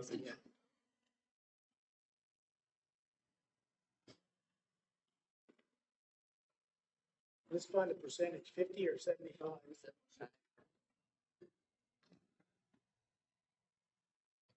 I'm in favor of going with what Anna had read to reinsert it at 75% and not leave the and out. That's what I said. Not heavy. Or the, yeah, the or 75. Any comments?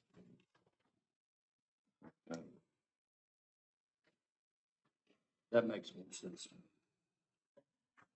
So how would you figure? Anna, did you get direction on that? Or Anna? On what the council consensus is? It'd be similar to what we had originally, but move the percentage to 75%. Or 75. Or 75%. So then you'll be taking out the 2 lot. No, No, that's the or.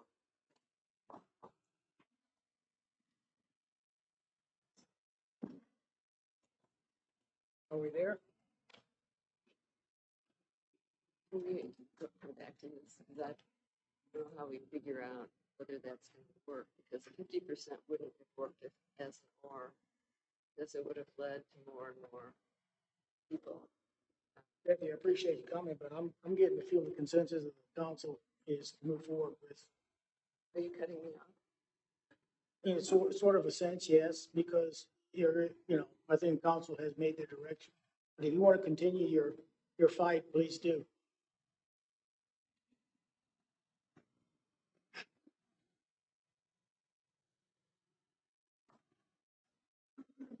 So please continue if you could.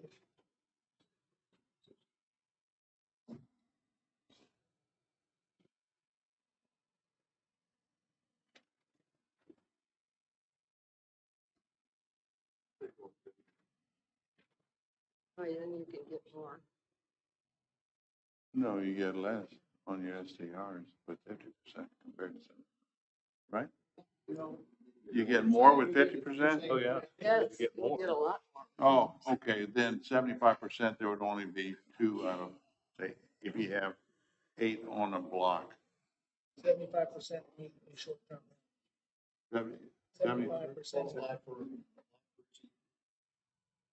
instead of 50.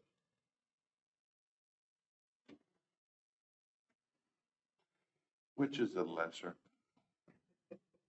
Less of what? Fewer STRs? Yes, 75% would only allow 2 of those lots to qualify for Okay. 50% would allow 4 of those lots to qualify. I say for now, 75.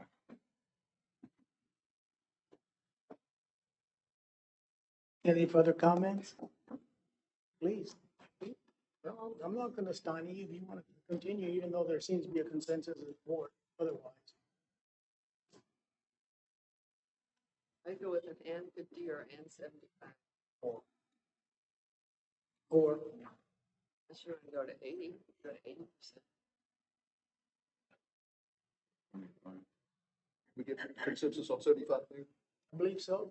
Okay. Do we And get? or, do I hear? Or in? Okay, I think that's where we're at. I'll get that. Daniel, did you get that?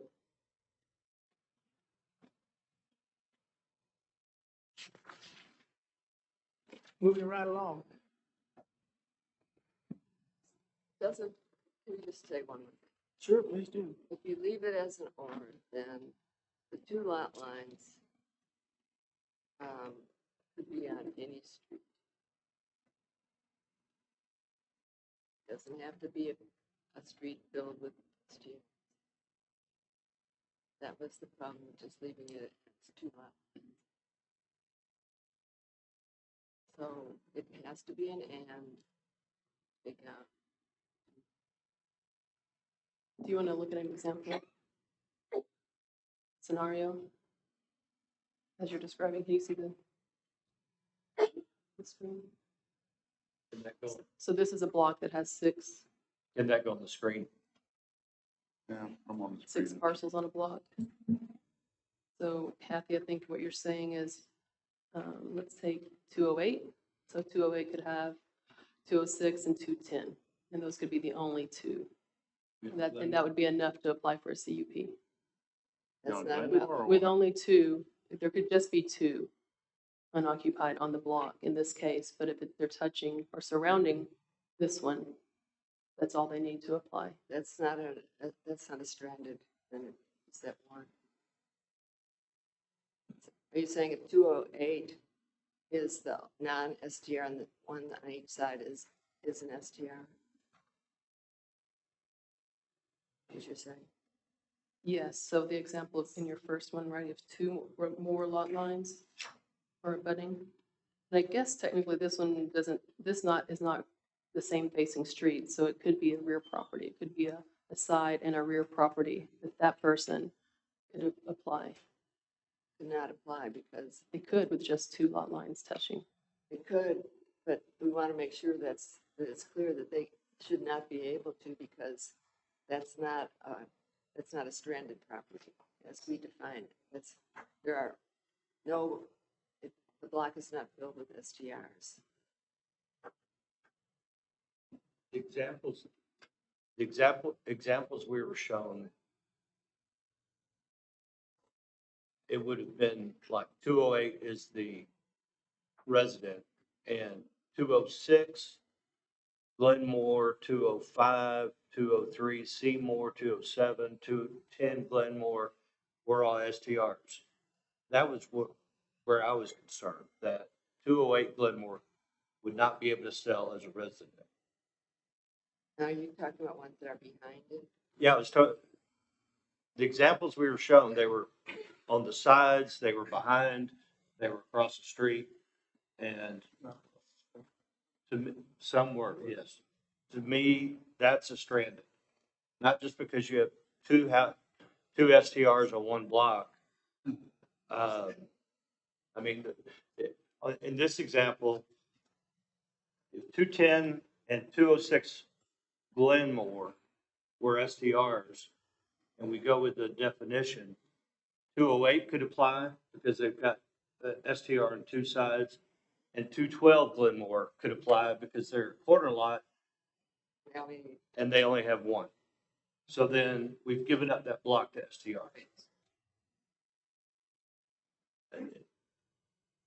And I don't know what the answer is, but it's, and Well, then you go back to your 50%, 75%.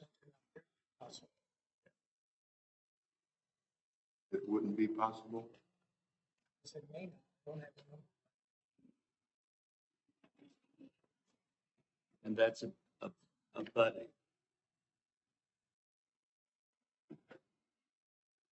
Property lines.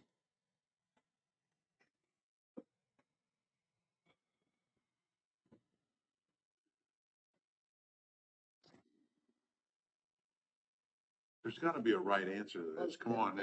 What do we need to do here? I mean, this is, I don't know if there is a right answer because town is so different. I mean, there's no three streets alike hardly. So it's, well, the B and Bs, the ones that are here are grandfathered into it. that's correct. I mean, that's not gonna change. They're grandfathered into it. That's not gonna change. The compliance is gonna have to come from has to come from the owners. I mean, the police can assist and these others. They can assist. If you start talking to me about family orientation, if that's a difficult decision, hell no, it's not a difficult decision. Family orientation comes first. We're talking about our homes, we're talking about our town. If you remember, our town went from, nothing, and then antiques started moving in.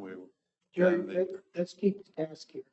Well, If you can focus back to where we're at. okay, but I mean, it's, I don't know, we're not on the infraction yet, are we? Then I'll shut up. But I don't know, there's gotta be an answer here of how we can, Identify a block that leaves stranded houses. How do we identify? Maybe we use the definition. Maybe we use the definition that HRB has. For the economic hardship. Yes.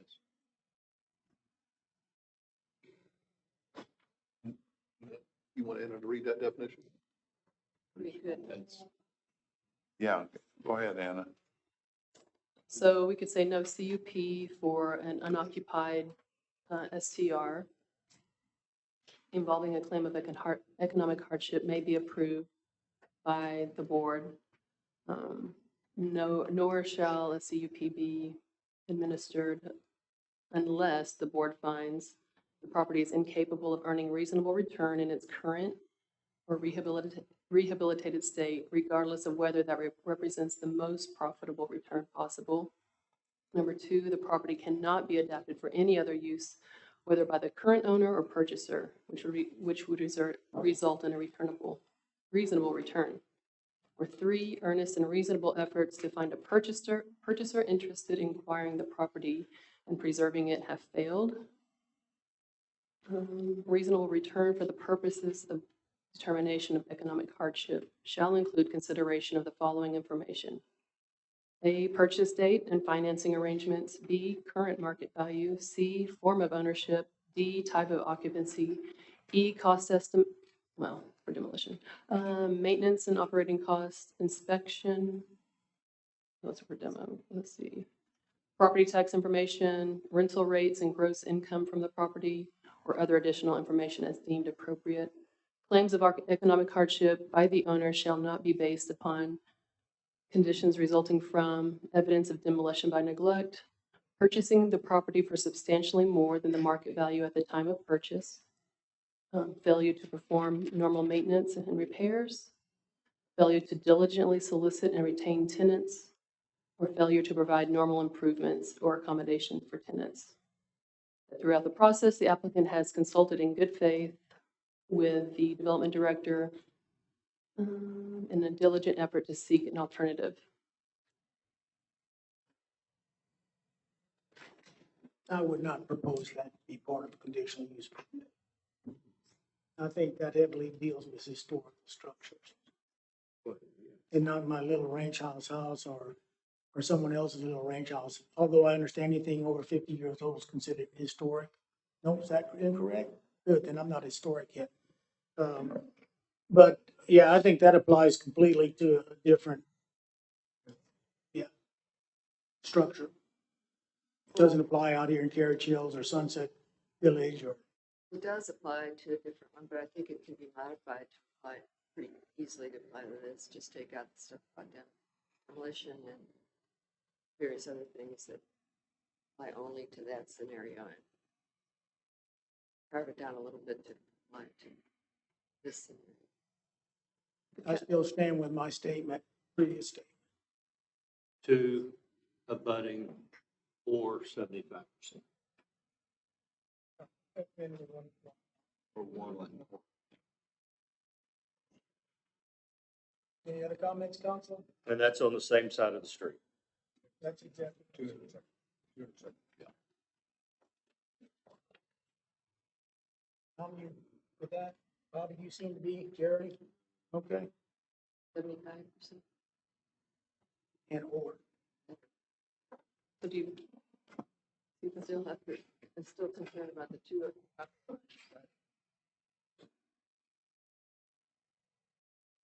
I'm ready to move on, council. Yeah. Thank you for all your comments. Okay, Daniel? Okay, let's move to section 5.401. Page.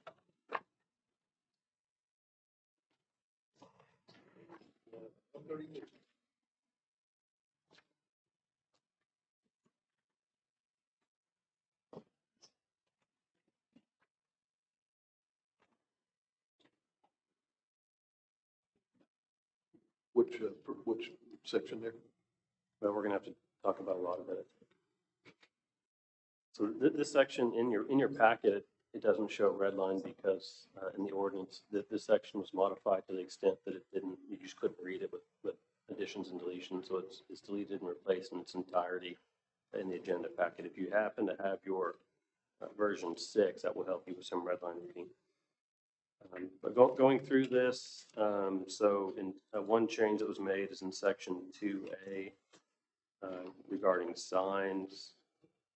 It's just clarified that they can put one sign on the property with some, it's got to be attached to the structure and it's got a size restriction. It's essentially equivalent to like a nameplate if it was a personal residence. That type of signage would be allowed and it would be exempt from our sign ordinance. They don't have to get a permit for it or anything like that.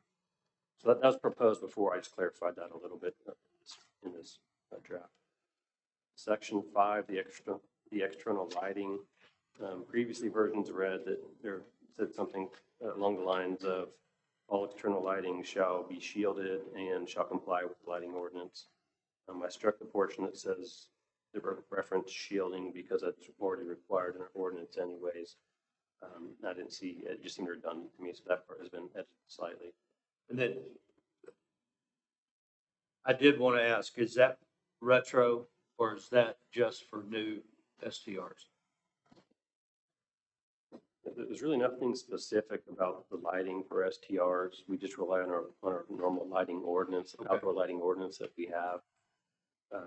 This just says that if you're going to operate an STR, you have to do it in compliance with our lighting ordinance. Okay. Okay. That doesn't impose any different restriction or any additional restriction on an STR versus a non-STR property. Okay. And our I want to clarify that though, in our lighting ordinance, in order to meet the dark sky standards, all lighting has to complete with the dark sky standards in a certain date in the future. I think it's like 8 years from now. Okay. Yep. Okay. I'm fine with that. But new construction has to comply with it? I know there's some down the street from us that they've done remodel on that. It looked like Vegas down there. Oh. Okay. Talk to Ray. Okay, section 6 on occupancy, there was some clarification on that definition or how occupancy is determined, particularly that it does not include people that are visiting the occupants, trying to distinguish between actual occupants and people that may be visiting for the day for some event or whatever. we can't limit assembly of persons providing that the assembly is peaceful. So trying to clarify that occupants and guests are essentially two different categories. So Daniel, where it says maximum occupancy, would it help if we put maximum overnight occupancy? Well, if you read the definition for occupant, I think that it helps to clarify that the interpretation of this section.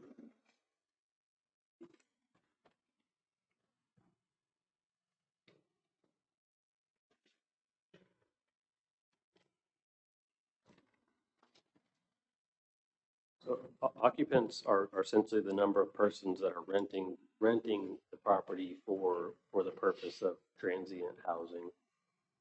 So if you've got 4 people that rent an STR, those are the 4 occupants. Whether they're there or not or whatever, that's just they're the occupants. And then say they had some friends come over, those would not be occupants. Those would be occupants, and the visitors together are considered guests under the ordinance. So there's some things in here that apply to guests that would apply to everybody, but the occupancy is only the people that are essentially paying to stay there, to sleep there. I know it's kind of a overly complex, just trying to distinguish between those two, but there's some reasons. I can support that, because one of the issues was over occupancy. If there were too many people occupying in a STR in violation of the permit number. Right. Go ahead.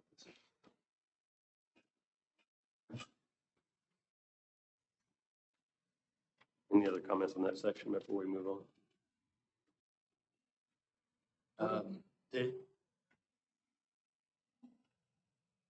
Is the occupancy in this section for the new STR permits, everyone that has a permit now is grandfathered for the occupancy level of their current permit? Right, that's the plan. Okay, thank you.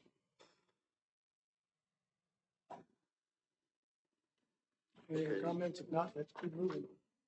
Section 8, trash and solid waste, that was amended per council's request to require 1 can for 6 occupants. Had read 4 before, it was amended to read 6. Under permitting in section 10A2, there was no reference in here to the fee schedule for the actual permit fee, so I added that to reference the fee schedule for permits.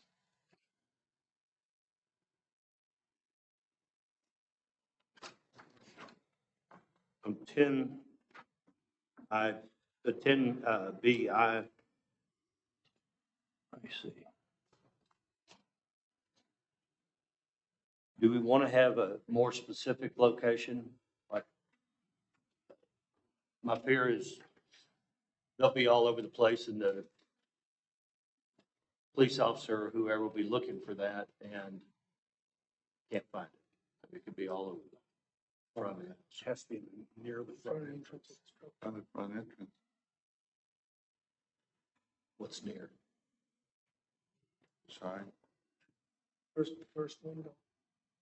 Does law enforcement have any preferred location on other properties that use that sticker?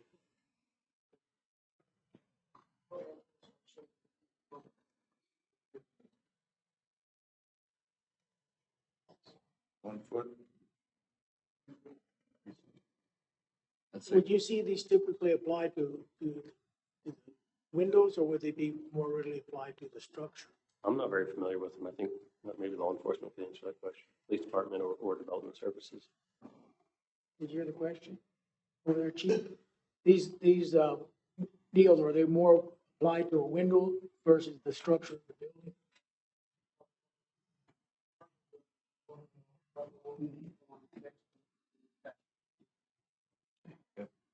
Doesn't have to be in a window.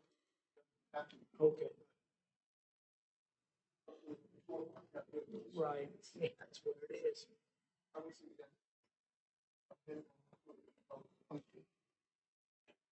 so people know where to go to find.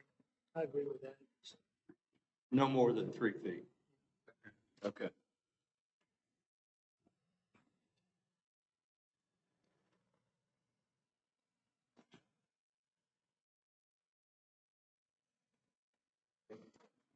You're welcome. So you want to put that in within 3 feet of the front entrance of the structure?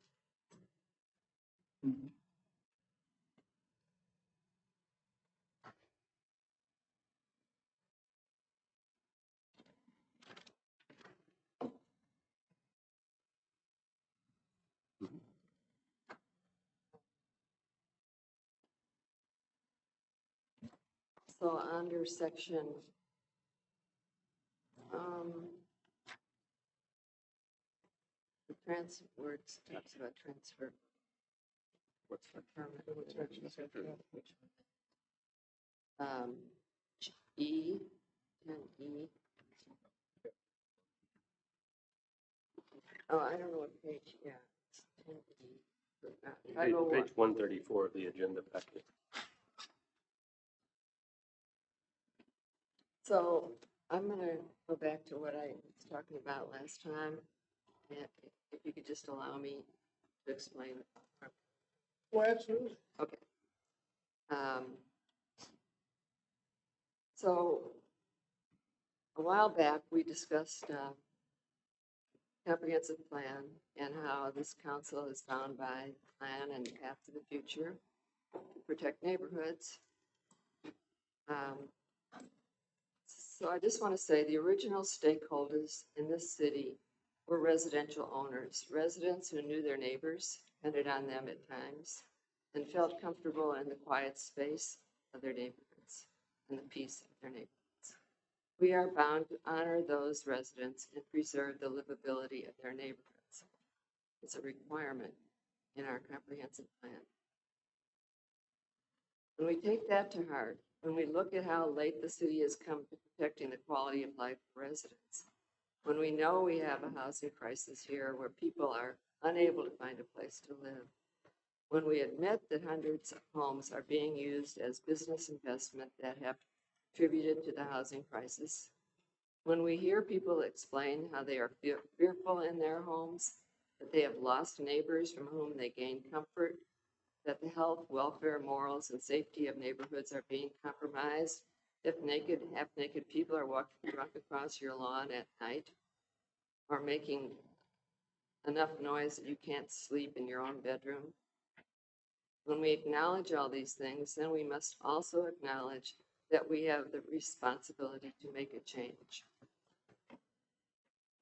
On Friday, Anna told me that with existing STRs and applications for new permits, we have about 1,300 STRs. As of last week on Wednesday, Shelby told me we had 849 existing permitted STRs with 180 pending. That's 1,029.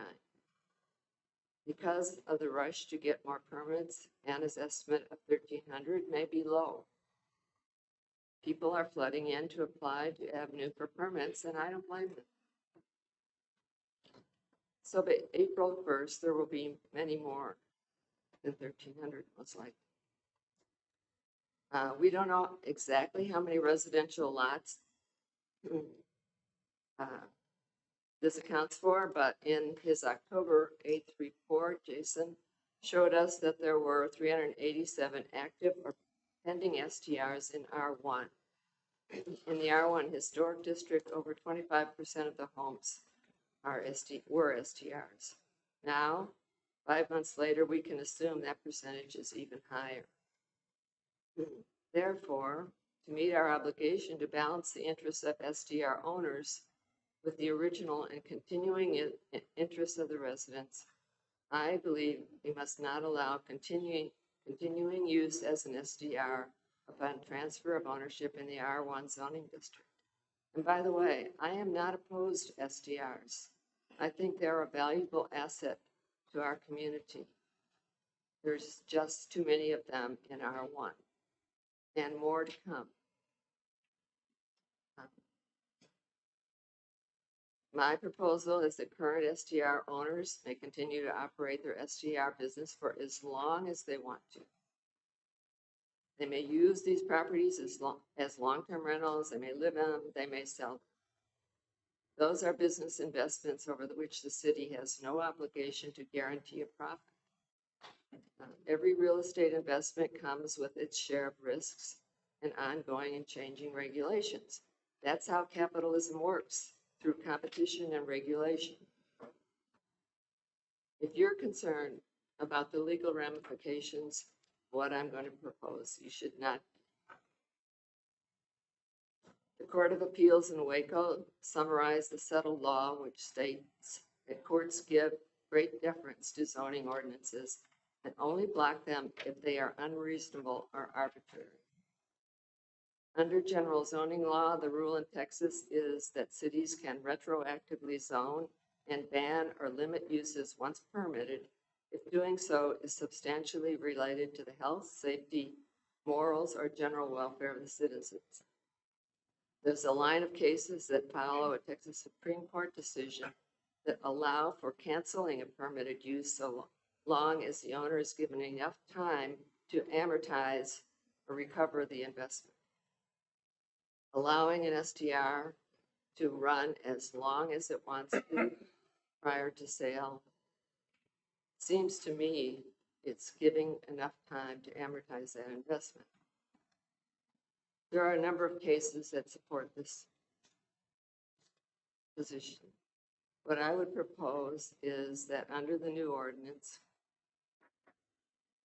which is the one we're talking about now, current ST owners may continue to operate, as I said, as long as they wish, but upon the sale, property reverts back to R1 status, and no further use of the property as an STR will be allowed. In addition, if someone has applied for an STR permit prior to the effective date of this new ordinance, which will possibly be April 1st, but has not yet received a permit to operate as an STR, for example, the inspection has not occurred, they may still get an STR permit. They may operate the property as an STR as long as they wish, but upon sale, the use will revert to R1 status and no further use of the property as an STR will be allowed. And this is only in R1 I'm talking about. None of the other zones in the city. If someone has applied for an STR permit before the effective date of this ordinance, and they receive after their permit, after the effective date, they can still sell the property. The new owner can run the property as an STR, but the new owner cannot sell the property as an STR. It would revert back to R1 status. So if right now you have a home, you've got an STR permit and you want to sell it, you can do that. The new owner could run it until he wants to sell. If you bought a house and you want to flip it and you've applied for an STR permit, you can sell that house even if you don't get the permit until after the effective date of this ordinance. If you've applied for it before the effective date, you can still get that and flip that house.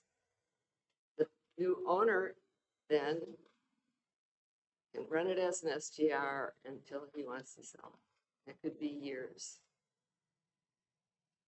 So I think this would protect the health, welfare, safety, morals of the community if at a given time, through some attrition in R1, it's moved closer to single family status. It'll never be 100% single family. There will always be STRs.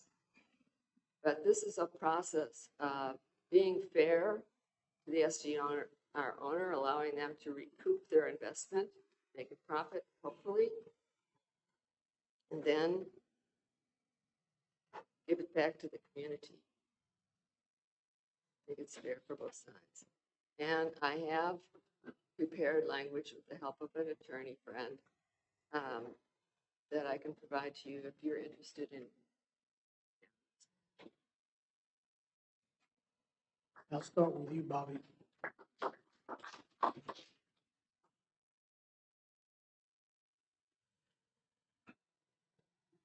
I like the ordinances. I don't. When I stated that I felt like we needed to grandfather the current STRs to continue as STRs, I did not see the sunset on that or end of the use, so I don't agree.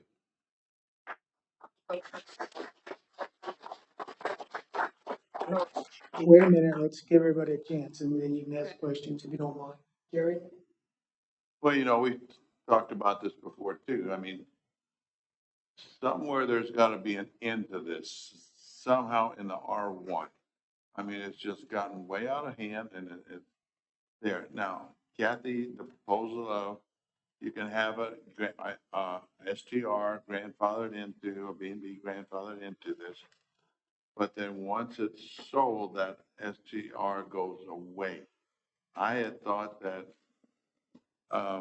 if they would allow for one transfer to a new owner, and then after that, that person who would be purchasing that property would know that after that transfer, they would not be able to get an STR for that in R1 area only. I agree with you. Somehow we gotta put a stop on it. I don't think we can keep this going. Tom? I'm in favor of the ordinances we. I as well. Go ahead, Kathy. You said you wanted to So, do a rebuttal maybe I'm or just- something. I'm just curious because I want to know, Bobby and Tom, what I see is happening then if we don't do something like this is that these STRs can go on forever in our R1 neighborhood. So, for example, Mr. Nichols for his whole life had to deal with that guy. And everyone else has talked about that. They're gonna know that they're never gonna go away. No, I can't sit here and say they'll never go away. I don't know what the market will be. But I don't see how we can say, in my mind, I can't say, okay, you can have this property, but when you try to sell it, the next person can't have an STR. I don't. And maybe it's real simple to understand. I don't. So,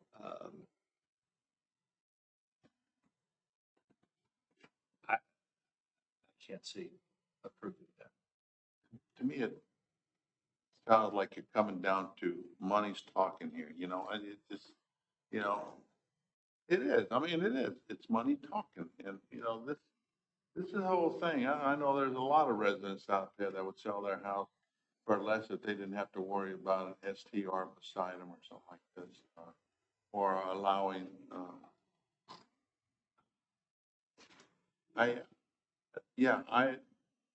because my neighborhood is getting the same way down there. I mean, every time we turn around, we got another Q-beam, Vegas light thing going up with an 8-foot fence or a little house built out in the back. I mean, it just, somehow we gotta protect our R1 residential areas. Now, if mom and pop want to put in a little building in the back and live there and control it, that's fine. I don't have a problem with that, but somehow we gotta say, when is enough enough? Are we gonna just let Vegas come to Fredericksburg? For me, the purpose of writing this ordinance was to stop the growth of STRs in R1. I never anticipated that, or I never thought about eliminating STRs in R1. We've got some bad actors. We need to take care of them. They need to be stepped on. But I never thought that we would eliminate STRs from R1. but we can try to stop the growth of it. And I think that's what we're trying to do here. Daniel, will this stop the growth of it? Clinton, will this stop the growth of it? Kent, will that stop the growth of it? If they're not owner occupied, they won't be able to. There will be no more non-occupied, non-owner occupied STRs. Huh? In R1s. Right. I'm just gonna jump in, I'm not gonna say my intent was ever to stop them. It's certainly slow them down in R1s, and I think the ordinance we have currently, and we've crafted is going to do that. Again, Carey Chill, Sunset Village, Enchanted Vista, some of those are the neighborhoods. And, when I look at this chart, it doesn't surprise me, that, there's that percentage of folks, in R1, because where was R1 originally? It's gonna be close to downtown Main Street, and that's where, I would like to see what the percentage of those, short-term rentals are in that 4 to 5 block area of Fredericksburg, or Main Street. And, so that number doesn't surprise me. I think you'll see a growth in R2. I think in all those other appropriate zoning areas, you're gonna see a shift in the dynamics of short-term rentals going to those areas versus into R1, such as I say, Carrie. Because they're migrating, and I can understand that because those properties close to Main Street, walking distance, are becoming scarce and more expensive. And so the migration into these areas where you don't see many short-term rentals, then the only way that they could come in at this ordinance pass would be a owner occupied or they're stranded. So I'm in favor of the current ordinance as it stands with this. Could I ask about that chart? The 50, R1 has 571 STRs in it. Is that what that says? These are numbers that we got from Avenue that should be current as of March 1st. Okay, so in October, there were 387, so 200 more since October. I don't know that I trust the numbers from Evan. That's why we're getting a new company. Kathy, I think we have a consensus again. If you have a final statement, we would sure appreciate it, and we can move on to the next item. That's not really funny.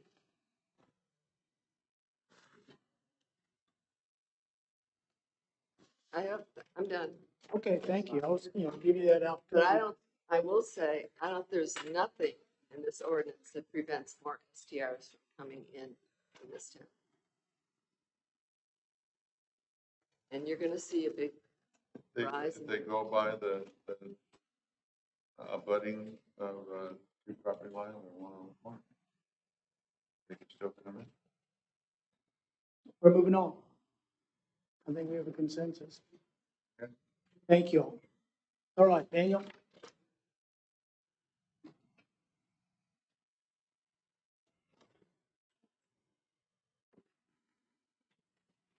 Okay, we were on section 5.401.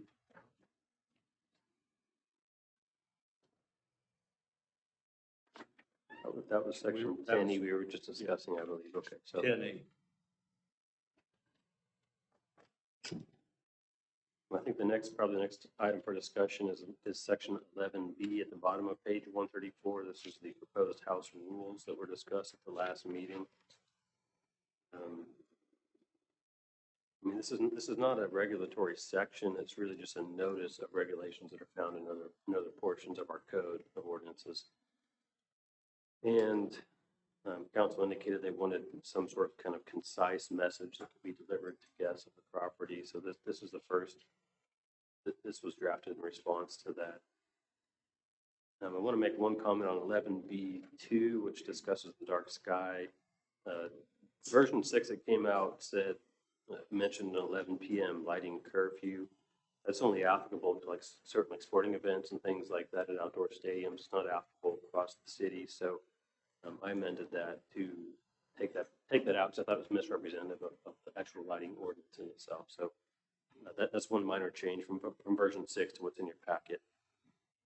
Otherwise, I just need to know if council is okay with what's proposed for the house rules, or if you want to amend those in some form or fashion.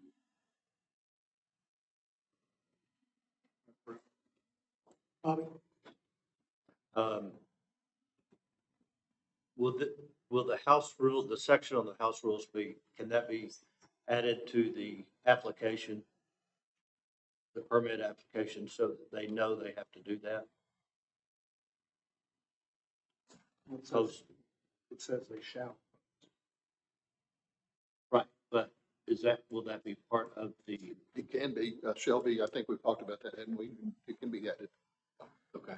I'd like to see it added to the application so they know going in, they have to do it. The form of the permit application is promulgated by either the city manager or the director of development services. I can't remember which one, but it's essentially a form that's created by the city staff. And so they've got flexibility to put, whatever council wants in there essentially can be added to it without, it's not referenced in the ordinance specifically. And also, let's see, does the new state that the house rules will be retro even to the units that are existing? They have to post these? Most of these regulatory type changes that really have no additional cost or financial impact are probably going to be applied to everybody. The things that are not going to be applied or won't be retroactive to existing STRs are things that would have some sort of financial impact or would alter the way they're operating their STR, like occupancy, for example. So it's not specifically mentioned in here, and that could be added, but the intent, I think, is that all properties would post this, both existing and new STRs. Okay. And so that statement can be added. A couple other places you've seen in here, Jason has added a statement that says this is going to apply to new and existing STRs. We could add that for clarity if you want to do so. I would like to, because I think that's one of the things the Alliance was requesting, that it'd be easier for them to police their own units, if I'm not mistaken. Well, they need to. I mean, it's their business. Right. Yeah. Kathy? No? Okay. Tom? I'm good as well.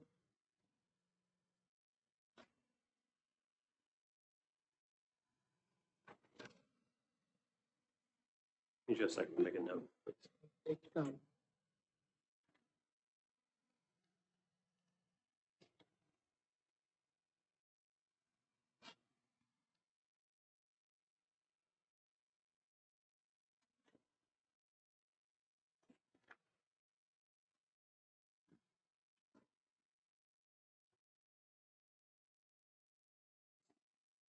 Okay, I think the last section that we'll need discussion is section 12 and section 13.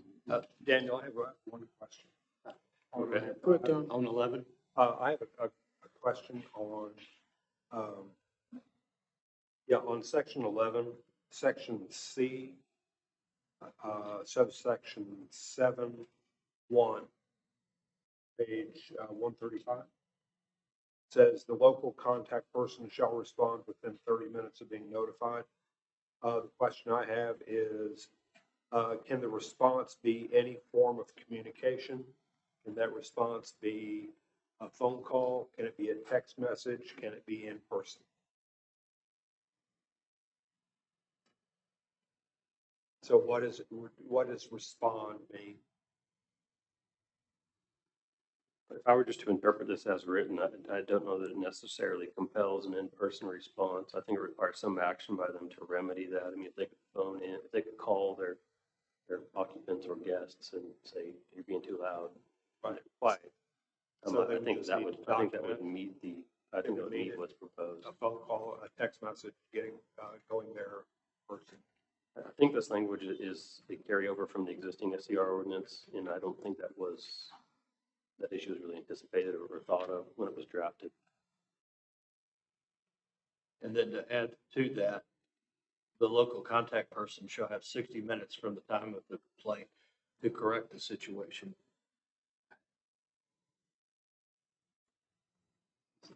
I don't know that gives them enough time to do it, but it doesn't really say I mean, I don't know what that means. Is that the time of the complaint to the code officer, or is that the time of the complaint to the operator? Operator.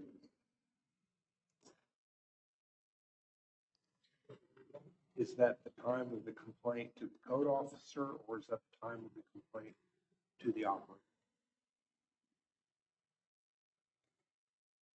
From the time of the complaint. Code enforcement, I mean, it would be the operator. It wouldn't be an additional 60 minutes. Is that what, that's what you're asking? The issue here is that if they can't, if it goes to code enforcement and it's over an hour before code enforcement can get a hold of the people, then they're in violation. Or PD. Or PD.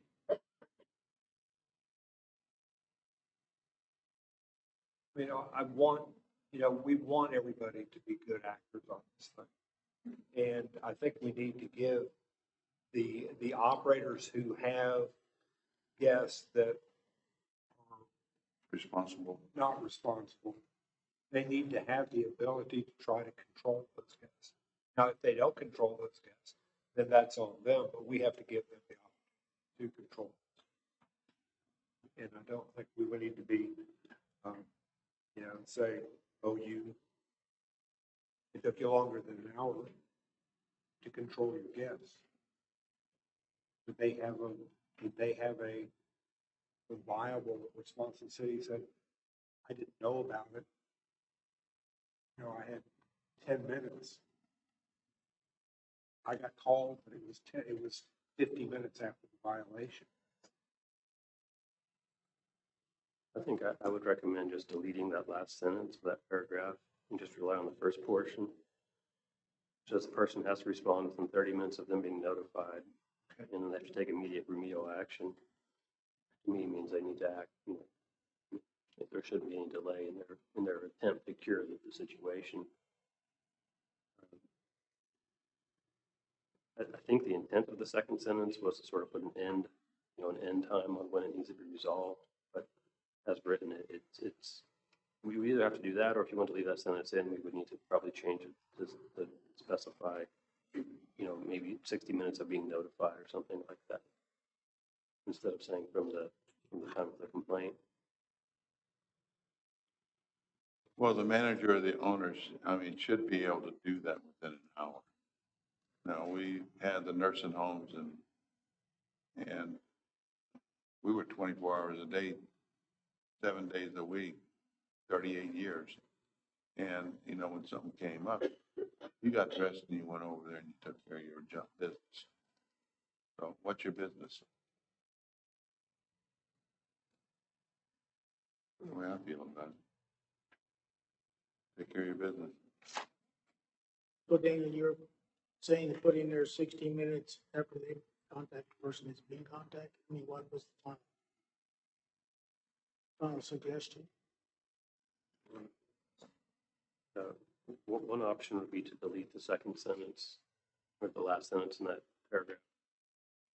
Another option would be to amend that last sentence to read the local contact person will have 60 minutes from the time of being notified to correct the situation. The intent of this is that if they're going to call, there should be somebody there to answer. Or if they're trying to be contacted, they should be available. So in a scenario where you just can't get a hold of them, but it takes them 3 hours or whatever, that they're sort of outside the scope of what's intended with this provision, which is to have somebody available to respond in a relatively quick manner. So, whatever the council is comfortable with, you need to delete that last sentence or amend that to read it to match the first part, which says of the time of being notified instead of the time of the complaint. Can I ask Randy what type of paper trail y'all would be using or would work good as far as what kind of paper trail would y'all use or something like that to keep the time frame? So let me try to answer him first, and hopefully it partially answers you. The concern I have with the way that's written is, you're right, Jerry, as owners, or if you're managing a property, we should be responding in whatever time frame I think is reasonable. 30 minutes, I think, was the time. My concern was resolving, okay, resolving in 60 minutes. If I have guests that have been out on 290 and at Crossroads and wherever else, correct may mean that I have to evict those people, try to sober them up. I mean, what is the definition of correct? That's what concerns me, and to put a time limit on that worries me because there could be extenuating circumstances out of my control. I would say I appreciate Daniel's statement on deleting that last portion because we should be responding, working with code enforcement, law officers, wherever, to try to resolve it. But back to your question about paper trail, are you asking about how do we document that issue? When the first call comes in, when the complaint comes into, what timeline, who gets called, who receives the second call? In my situation over at the nurse home, the nurse had the problem or the situation, she called me, and whether it was 1, 2, 3, midnight, whatever, I was there. Right, And I understand. So it went from her to me. Right. I hope your patients weren't on 290 all day, but I definitely understand your point. I do respect your point. I think the 30-minute time limit is reasonable to me. I mean, I do have my phone next to my bed on the weekends. I'm looking for those calls or texts. I'm interfacing with my guests. I know the res companies do the same thing. They're probably a lot more strict than I am.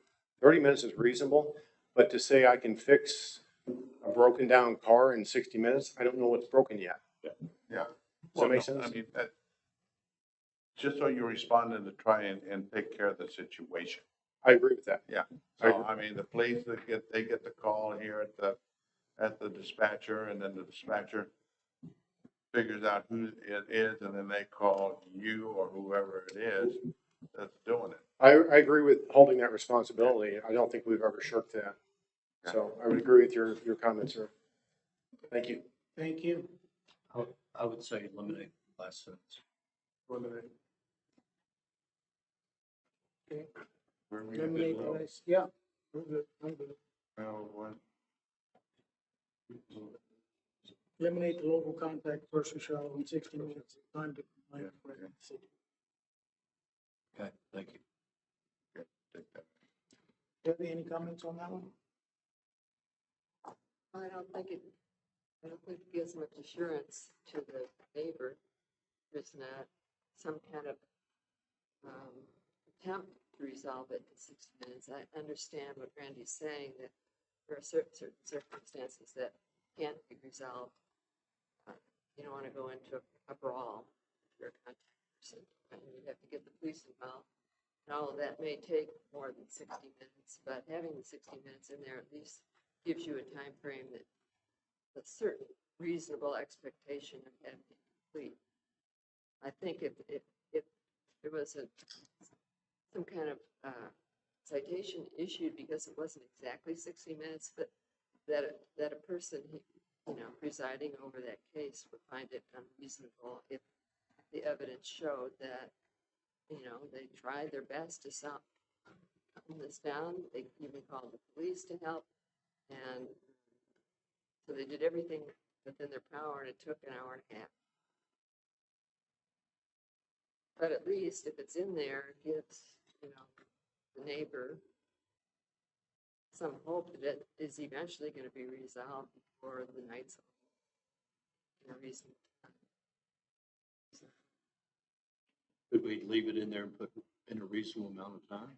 I mean, I don't know what, you can interpret that in many ways, but it does say, and shall take immediate remedial I know. action that's needed to resolve such concerns or requests for assistance. So just because they send a text message, sorry about your party, I mean, that's not an immediate, they're not, that's not remedial action to resolve the issue. I think it's covered.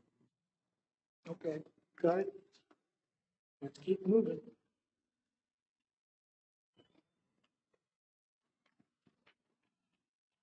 Okay, now we're moving to the compliance and penalty section. Which Right now, as proposed, it essentially relies on the existing penalties that are set forth in the various ordinances and in the zoning ordinance. Or alternatively, some of the violations could be adjudicated under the civil administrative process that has been established by city ordinance. That process is limited to certain types of offenses, so not everything can be handled through that process, but it would be up to whoever issues the notice violation, code enforcement, et cetera, to determine which avenue that one of these cases potentially move under.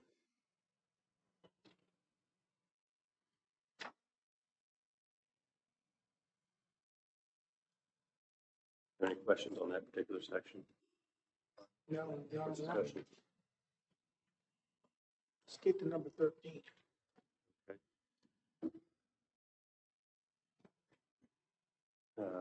So this is the already discussed section that addresses possible permit suspension and revocation. This has been changed from the last meeting. The language that's in here now was used. It's essentially a carryover from the existing STR ordinance that was added in 2018. And then I have amended it to exclude certain types of offenses from being grounds for suspension or revocation. That list of offenses is totally at council's discretion. This is just a starting point. It's not really a proposal or anything like that beyond. I mean, I'm not advocating for anything in particular. I just put that in there at the request of last discussion. And then another amendment has been to clarify the appeal process further, make it clear that if there is an appeal by a property owner, their suspension or revocation is stayed during that pending appeal process. I'm sure there's discussion on this issue, so. I'm ready. Tom, you want to go first? Would,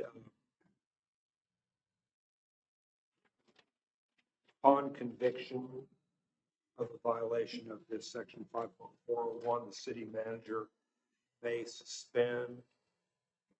How about it may suspend a permit for a period of 30 days? Any short-term rental permit issued, short-term rental with violation occurred. My suggestion is that we add a time period there and remove in sentence 2 or revoke, and then where it says the city manager may not suspend or revoke a short-term rental permit for convictions related to that. Take the revoke out. I think the concern is that you can get your permit revoked for violating city ordinance. My feeling was that there are some egregious things that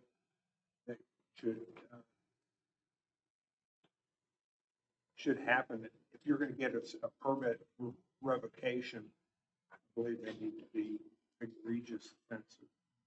That's why I proposed my amendment last. Well, where does this one violation come in at? Where is that? Where is that?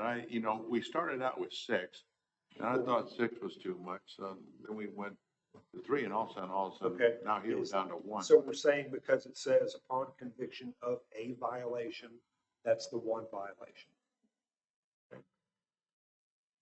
But you shouldn't, I don't know, I thought we said that was pretty harsh. If you'd had like 3 1/4 or 3 1/. I thought it was 3 strikes and you're out. For what? Originally it was 6 over a year. So then it's 3 over a year. And then, but I think that you're gonna have to look at what the violation is. I mean, you just can't say your trash can's blowing over or something like that, or That was, Jerry, that was the direction we got from the council last meeting. That's why we eliminated those from being considered as grounds for revocation. So that's in here now. So that the revocation. We cannot that would revoke be it for trash can and. For what, okay, what can we revoke? You can revoke it for occupancy violations, you can revoke it for noise violations, and, what else, Dan? Repeated noise. Not paying, not tax. Okay, not taxes, those kind of things. No permit. Okay, Where's that listed? Here, right here. Not there. I mean, I'll go along with that, but, you know, the hot tax and the, occupancy, I mean, that's, that, I would say, yeah, you know, you get one chance at it, you know, tell them, but then go ahead and slap them. So the question, do you want to slap them forever by revoking it, or do you want Councilman Musselman has suggested a suspension for a certain period of time, whether it's 30 days or so? Suspension for a certain period of time. I don't know, that should be 30 days, 60 days. 30. I think, go ahead, Kathy. Is that, Terry, are you done? Yeah, no, go right ahead. Okay. I mean, we kind of jump in all the Okay. time. Kathy, I know you'll have some. Well, I guess it depends on the severity of the tax, that the suspension for a time that gets their attention. Yeah. Should be longer. We also.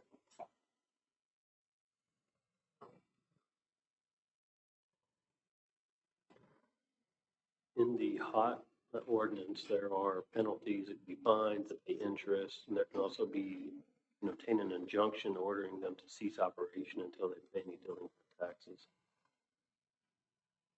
So a lot of these offenses have remedies already in other places. That's why I haven't really been advocating for piling a bunch of additional remedies or penalties in here, because I thought it was just, I think we could accomplish it, but it would be very confusing to do so. Well, not being a hot tax, I mean, that should be an automatic. I mean, taking away your license right there. I mean, if they know that, I don't know, that everybody should know that if you're having a B&B, that you gotta pay hot taxes. What about for? If they're not doing it, then go ahead. Of repeated violations. I'm sorry, I didn't hear the question. Upon conviction of repeated violations of the section that we have discussed. Put a time frame on it. I mean, as far as noise and that, you're always gonna have stupid people out there. I heard somebody tell me one time, you can't take stupid out of stupid. I don't know who that was. But, Keep in mind, based upon the volume of business STRs are conducting, a 30-day suspension would be a major financial hit to them. I mean, you could take 30 days times $600, $500 a night, you know, it's gonna get their attention. Well, and it's not only that, but it's the cancellation of rent. And as one person said, in Airbnb, I believe it penalizes them for canceling. So it's a bigger bite out of the wallet than just the 30-day of lost revenue from not being able to, rent out to a short-term rental. But if they're not paying taxes, It should be a bite. I don't Yeah. care. yeah, That's they need to correct. do it right. Why is the noise ordinance pulled from this? I believe that city staff felt that noise was something that they would prefer to keep as a grounds for suspension of a permit. And that's, it's really a policy decision to be made by council, but I can't speak for development services, but I believe that was the rationale.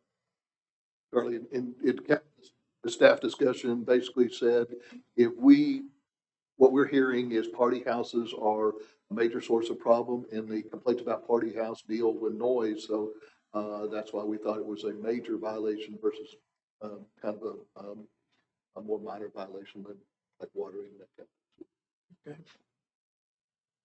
So it's gonna be left up to the city manager to do suspension, or they can appeal to the city manager and appeal to the council then, or how does that work? That's the language in here right now, Jerry. Go to you and then you go to city council. They go to the city council if they want to appeal. Okay. Go ahead, Bob. So we're saying that if they don't pay their hot tax one time, according to this, we can Suspend their permit. suspend or revoke their permit. That's right. That's the language, the proposed language in here now. But now Daniel indicated also we have the hot regulations that will apply to this. So you might want to, again, cover what those regulations, if they don't pay their hot taxes, they're subject to penalties and fines and interest. I don't know if we've ever used that provision, have we, Daniel? I would say. We occasionally collect interest and penalties. But I also want to mention that it requires a conviction to be eligible. So if somebody just doesn't remit a quarterly hot report, that wouldn't be grounds. They would have to be prosecuted and convicted of that offense. And then potentially the city manager would have the ability to initiate the suspension process. So he would notify the property owner of a proposed suspension. They would have a certain amount of time to respond if they wanted to have some sort of hearing with the city manager to present evidence.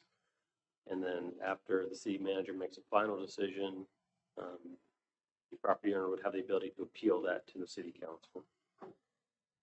You know, there's that old saying, stuff happens, you know? So there should be, things do slip people's minds. So, I mean, there should be an appeal process. Also, Daniel, you might want to mention, we back charge for taxes too. I think we go back, 3 years, I believe. Put a penalty on it. I mean, I think there's a statute. I think the limitations period is 4 years. 4 years.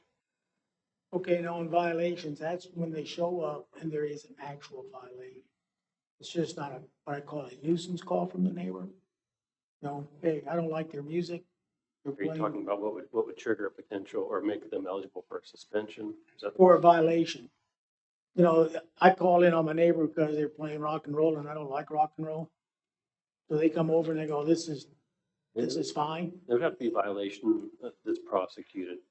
Okay, so I mean, it just can't be a nuisance call, what I would call a neighbor's nuisance call, calling in on what they feel is intrusive noise. Right, it would have to be like a noise ordinance violation that was prosecuted and they were found, guilty or pled no contest. Now, we list here the things that the permit can't be revoked. Where do we list, I don't see it here, but where do we list the items that they can be revoked?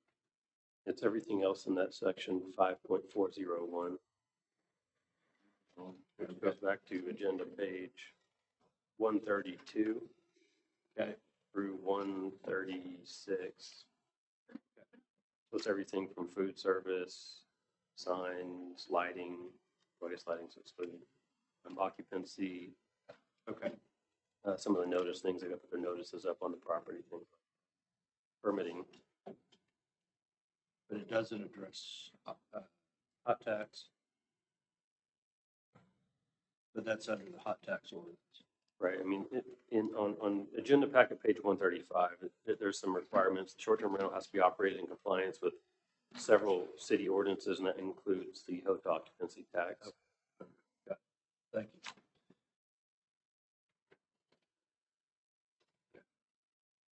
well, like, the hot taxes and doing the B&Bs and that, that needs to be taken care of. But, some of these things like the noise and then parking and other things that come around, I mean, we can't have talked about the officers, how the officers have gone to people and dealt with people and listened to their problem and worked with them and resolved the situation. I don't want Fredericksburg to be known as, the Gestapo or something.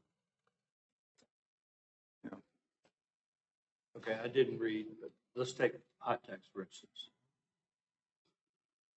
And it's set forth in chapter 41 of our code of ordinances. I didn't read that, and I should have, but does it state in there,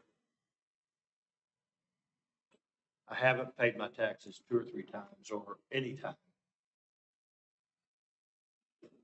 First, you just, you fine them and then they have time to pay with interest, or what would constitute a conviction in that particular instance? The city would need to file a complaint in municipal court, prosecute that as a Class C misdemeanor, and have them be convicted. And under that ordinance, violations can include something like failing to timely file a quarterly report, failure to timely remit taxes that are due, make misrepresentations on the reports, things like that. The hotel occupancy tax is pretty. I mean, it's pretty heavily regulated by state statute. Our ordinance tracks mostly what's in the state statute on hotel occupancy tax. But the remedies aren't exclusive. So typically what we've done in the past, when we have somebody that's delinquent on costs, we send them letters. If they're beyond a certain time period, then we start to add interest and penalties. And typically they'll pay them. It's sort of like if you fail to remit, income tax to the IRS. So you can pay it late, you just have to pay tax. You have to pay penalties and interest. It's the same approach. Okay. They could be prosecuted for failing to submit the reports, but typically it's resolved just with letters and trying to recover the taxes that haven't been paid.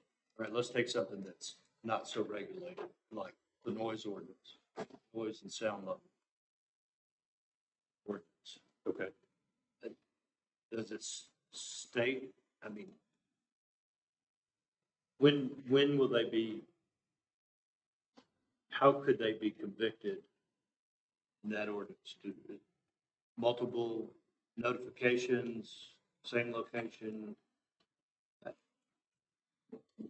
So the noise ordinance isn't specific to STR properties. It's a citywide ordinance. Right. And it, this particular issue is difficult with STR operators because there's this tension between wanting to hold an operator responsible for the noise that's being made by their guests, and at the same time, not wanting to prosecute somebody that may not be culpable or aware of what's going on. So, there could be circumstances where an STR operator had somehow participated or created a situation that lended itself to noise. To me, that's maybe a different scenario than if you had, sort of a rogue guest that was just, going berserk in the backyard and really operator didn't have any opportunity to control that or didn't incite that or something like that. So, I mean, the noise issue is a difficult one, I think, from a prosecution standpoint because of that. But in that ordinance, it's not STR specific. It just, same thing, you would notice somebody or give them a citation if they were violating the ordinance, and then they would have to be prosecuted in municipal court, convicted, and then they would be, if they were an STR operator and it was related to the STR operation, they could potentially have a suspension after that conviction. Is there enough information in the ordinance that our enforcement officers would understand? Do we have enough teeth in it where we can enforce the ordinance? Which ordinance are you talking about? The STR ordinance or the noise ordinance? I mean, they kind of go together.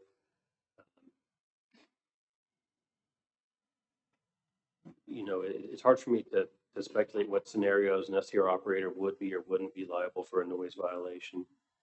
I think there's going to be 100 different fact scenarios, and I can't speculate as to all of them. But I could see circumstances where an STR operator was somehow participating or creating an environment that encouraged, I guess, noise violations by the guests.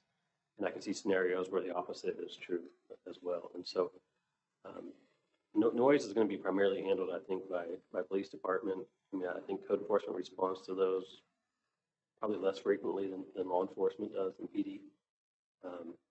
So I can't really tell you how they handle those on a case-by-case basis. I'm just trying to eliminate the unknown out of this so that the operators know how they're going to be enforced and what would cause them to lose their license. So far, I'm a little unclear about that.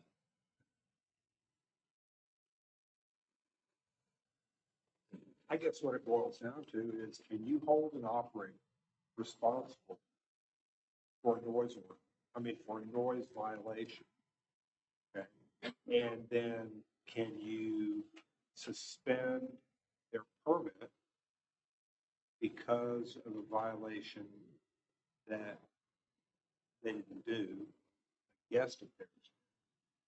So I guess what we should be doing here, I think we all know that what we're trying to do is that it's the 90% of all of the noise problems are coming from 10% of the bad actors. We're trying to find a way to control the bad actors. Okay? So do we do that with fines to the bad actors that are cussing people out at night or keeping neighbors awake? You know, I go back for the revocation and suspension issues. I was very clear in the memo that I wrote to council about what I thought were grounds for revocation or suspension. I would be in favor of hammering people for noise violation. But, you know, in good conscience, can we say to an operator, we're going to hold your permit we're going to hold your permit responsible. We're going to hold your business at risk for the actions of someone from Houston, Texas, who comes here over the weekend and decides he's going to. Well, I understand that, but what if you have an STR that's continually breaking the noise ordinance and the owner's been multiple times told, multiple times, notified? Okay, at that, then that, to me, that's a bad operator. okay, then that's what it should say. Then when you suspend it for 30 days or first time, have graduated. Or you could add back in at 3 strikes. Or 3 Or strikes. some other strike. 3 strikes, you lose your permit. That can be managed. Whereas if you leave it up to just a conviction, I don't really hate it. Does that go away after a certain time frame or time period? I'd rather do the 3 strikes and then Forever? 1 year, 6 months? I'd say that 6 months. 6 months? well, yeah, I mean, if we're going after the bad actors, I think 3 times in 6 months would be fine. They might not agree, but it's, at least it's a measure that we can hopefully achieve through enforcement. You always take the water hose and the water hose. But this would be So Bobby- three violations against the folks who are there and not the operator. And I think if I was hearing you correctly, And I think that's a decision that would have to be made. I mean, if a guest is cited for a noise ordinance violation, you can include that as a strike against the operator, or are you going to not? You know, so the chronic party house, if you want to call it that. Yeah. I think in that scenario, you're probably looking at something where the operator has done something or is doing something to encourage that type of behavior, because you wouldn't have random wild guests, you know, regularly unless you were doing something at the site. And so that, you know, if it's just a one-off deal, I don't think that would be, but I mean. well, you know, some of these properties lend themselves to that. They're large lots, 100 by 200 lots. Right. They have large facilities. They have a swimming pool. They have a badminton court or a volleyball court. So what you're saying, if I understand it correctly, I'm enticing them to come there and have a party as an operator. I mean, I'm just playing the devil's advocate here a little bit. I mean, and that's why I acknowledge that the noise issue is a very difficult one. You know, I mean, I try to think about it in other situations besides an STR context to see how we would deal with it in another situation where you had a property owner and guests, be it residential or commercial or whatever. The way that the ordinance is written now is that if the property owner is somehow contributing or you know responsible for the noise, then they can be held responsible. And I don't know how you would do that. I think that's written with the intent that the owner is maybe on the scene.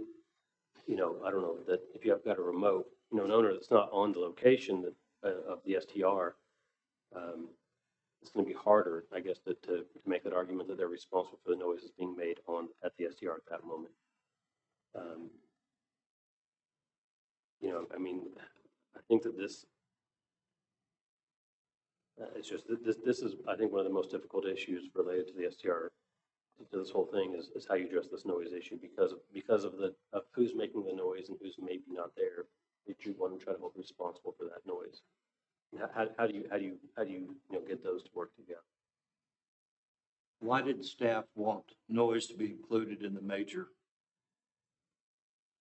violations? That wasn't my decision, or that's the development services and maybe city manager. I can't answer that. Kent, do you have any? Again, as I mentioned a few minutes ago, the thought was party houses, mostly complaints about party houses are noise violations. And so that is why it was characterized as a major violation, because it directly relates to party houses. But if we're fining the occupants. But the occupant is doing it. Right, but if they're paying the fine, do we notify the owner of if there's a fine issue? Do we notify the owner that there has been a fine issue, and do we say? Are you saying currently? Is that the question? Yeah. Currently? Okay. Yeah. I'm not sure, Shelby or Anna, do you have enough? Not that I know of. I mean, we would have to ask for a specific report from PD. Yeah, it's going to be hard to determine because somebody may be ticketed and then they're going to be in court 2 months later. I mean, it takes time for that stuff to play out. And so if somebody was actually convicted and paid a fine, it could be like 4 months after the incident happened. And I don't know. And usually, I mean, it's handled through municipal court. It's not, I don't know that development services is tied in. I mean, they make it a report on the front end, but what the outcome of it is, I don't think they're going to have that information. At least not currently. I'm almost tempted to suggest we take noise out and just PD can give us a report if there's, you know, repeat violators Or if they're drunk or, you know, whatever. No. I mean, I'm talking about owners that Well, not the certain owners. property. I'm talking about the people. Well, no, people find the heck out of it. Do it right and find the people. So Councilman Watson has recommended, I think, adding noise as the fifth reason for not suspending or revoking any permit. That noise would be part of that. So, Mayor, I would suggest you try to get consensus on that so we can move to the next. There's some more to that I think that needs to be discussed as far as suspension or whatever. I agree. Not where you at. Bobby's opinion, okay, I am. So if I understand, you're going to put noise in with garbage issues and parking issues. You're gonna make that equal. Well, I mean, it will have a fine structure and the occupants will be fined for that. But you won't lose your permit. No, I don't. We just had a 15-minute conversation. I just don't know how you would. How do you hold the owners accountable? Well, maybe you can think of it. Well, the other thing to consider is noise applies to everybody in this community. And if I'm having a party over at my house all the time, I don't have to suffer losing any financial, I don't have a financial hit to me like losing a permit or whatever. So this noise applies to everybody in the city. And I think that was what Councilman Musselman had suggested initially. But it'd take a bite out of your wallet. A couple $100, but not a couple thousand. we have a consensus then to include noise ordinance? Yeah, but Okay. Last comment, Kathy? Well, I wouldn't equate it to a trash violation. It's more egregious than a trash violation, but I'm sure that the fine for noise ordinance is going to be more egregious than the fine for a trash violation. Okay, we're ready to move on. Okay, I think we're back to Councilman Musselman's suggestion, and it's instead of revoking, having a revocation in there, do we want to continue to have a revocation for all the other violations, or do we want to just consider that as a suspension? I think that was your original recommendation, Tom. I don't know if you want to, if you're comfortable with it now, or you want to go back to that. For the, Section 5.401, there was still ability to suspend or revoke their permit. And you had suggested initially a 30-day. But again, if you're comfortable taking noise out of there, that we can go ahead and consider that kind of process for all other violations, and fine, I think we can move on. I think we're done with this section.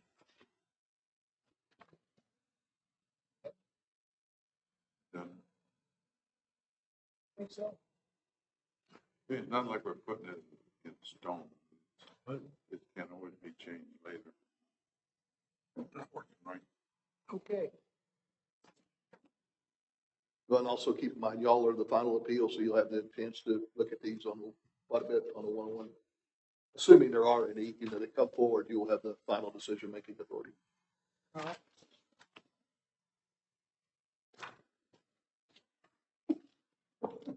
Okay, the only remaining section I have of note is 6.110, which is on agenda packet, page 137. This is the continuance of non-conforming use language. Now, there's a few modifications to this. The previous drafts have, so let me back up. Our current zoning ordinance does not allow any enlargement of a non-conforming use in residential zones. It's just prohibited. The last several drafts have had language that would allow non-conforming use to be enlarged or expanded with a CUP, which is what we do right now in commercial property. We just don't allow it in residential property. Since that was added, I felt that it was appropriate that we add some clarification around the enlargement process. It's the exact same language that we have in the enlargement of non-residential properties. I just wanted to add it to make it clear that if you're going to be able to enlarge or expand with the CUP, that there's some additional regulatory requirements that come into play at that point. So that's really just added more for clarification than anything else. I don't think it's necessarily a change from what was intended. And then the second, a few paragraphs down in the middle of page 137, there's discussion about termination of a non-conforming use in a residential zoning district, which is 90 days of voluntary discontinued use. You lose your ability to operate as a non-conforming use. And then staff has added in a few exceptions to that for short-term rentals. One of those is if it will not be considered a voluntary discontinuation if the use is suspended for repairs, modifications, remodeling, or if the owner of the property utilizes it as their residence for a period not to exceed 365 continuous days or consecutive days. So I think that I clarified that because there's some discussion about year, 1 year, whatever.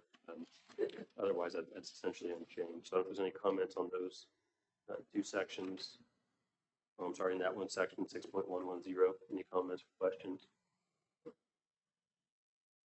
so if a owner moved into their STR for over 365 days, then they would be actually living the permit.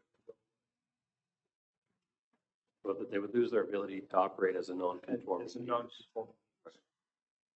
So generally, I mean, the general rule for this city is 90 days of voluntary discontinuation. It was extended to 365 for people that may want to live here part of the time and then travel and use an STR use. They wanted to stay here for more than 90 days.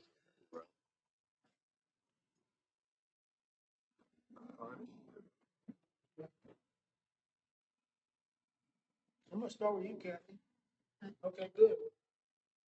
Gary? Bobby? No? All right. I'm okay also. That's all the sections I have for detailed discussion. Thank you very much. I'm gonna go back to 3.100. And or. 3.1. I like the 75% and I like and. Because and stops creep, which is for me, that's what we were trying to do. And if you, when we originally started talking about 200 feet, you could do all sorts of scenarios and STRs would continue to grow in R1. And my personal opinion is I don't want that. This is for a particular situation where a person is stranded. If you put or in there, then that would leave the door open for more STRs to go on that block. And I'd rather go back to 75% and, or 7, yeah. But doesn't if you're at 75% block, isn't that an STR block? Isn't that de facto an STR block? You could do 50%, but do and. 75% is good because then that for sure that really defines more of an STR block. If 75% of the homes or houses on that street are STRs, Except the problem with that is you got your stranded piece of property, and the only way that stranded piece of property that owner can sell as an STR is unless they are on a block that's got 70. and 2 lot lines. It'd be 2 lot lines. So I've got 2 lot lines. So if I'm surrounded by STRs. Yep. And there's only 50%, I can't do it. Okay. But if I'm surrounded by STRs or I'm on a block that's got 75%, then so I'm in favor of leaving it forward. I want to go back to and 75%.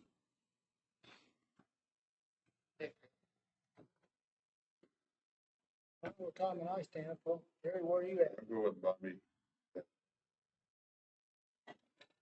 Can I make one observation?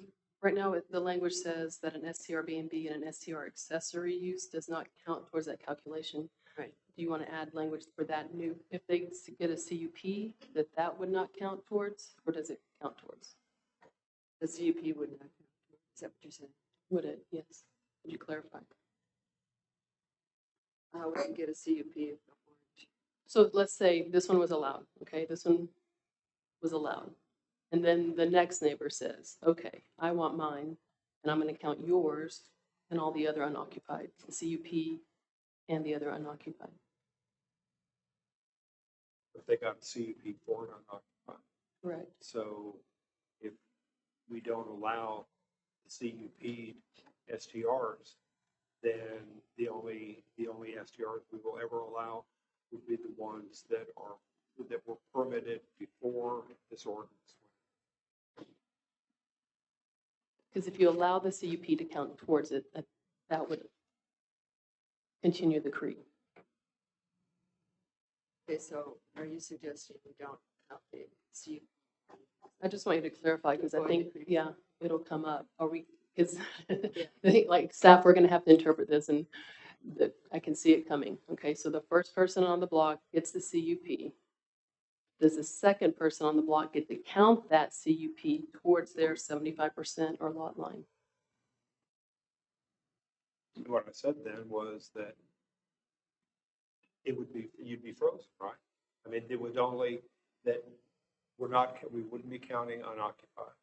I mean, we wouldn't be counting B&B or owner occupied B&B or owner occupied accessory both.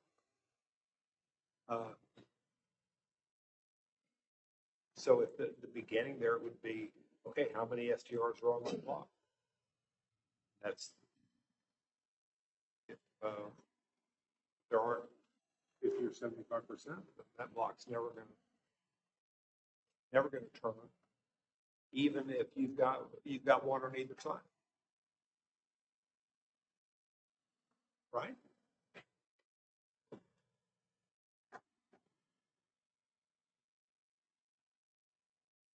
Can't get, Answer.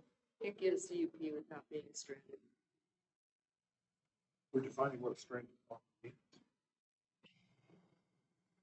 So the block has to be 75% full. That's it. Okay. So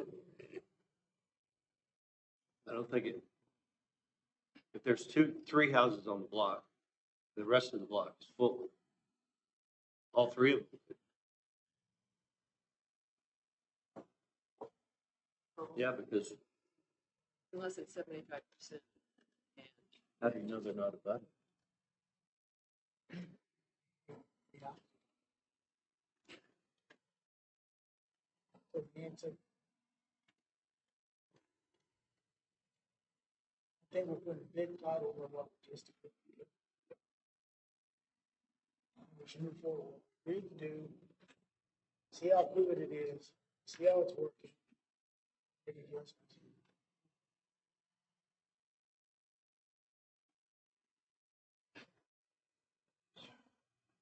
two lot lines at 75% of the block, and the cup doesn't matter really, because you've already got 75% of the block before you can even get a cup. So let's not even do anything.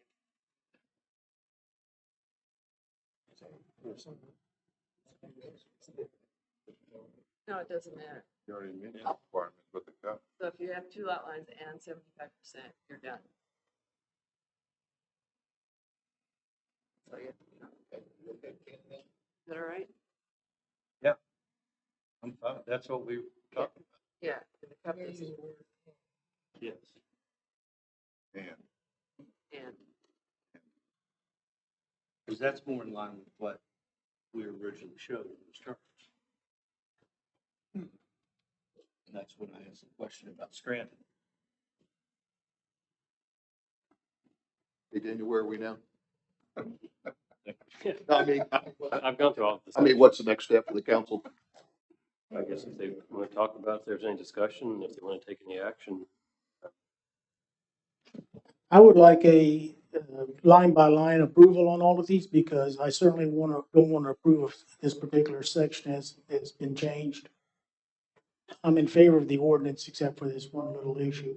So I would not want to do a motion to accept as presented and amended.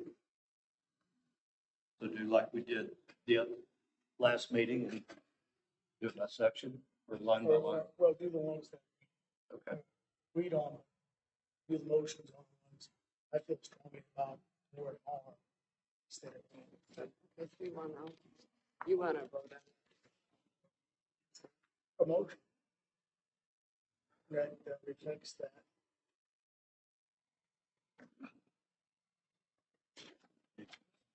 And I can't make it. So. Well, I can make a motion. I would move that we adopt a cup process that includes the existing language that was approved last time, plus, and 75% of the block, one side of the block. Anna, you had the language for that.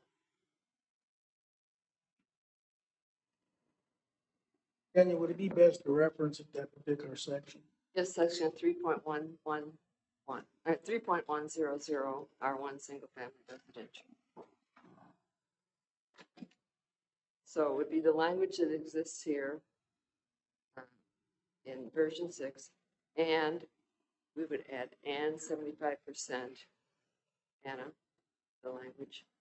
75% or more of the properties on one side of a street between intersecting streets are lawfully permitted.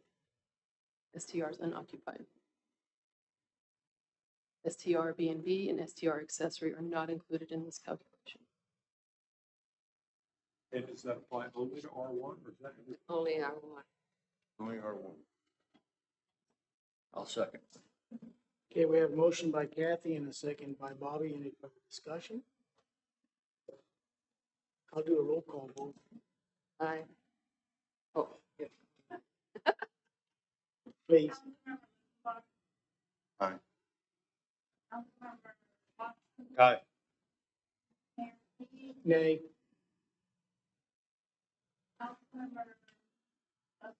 No. Aye.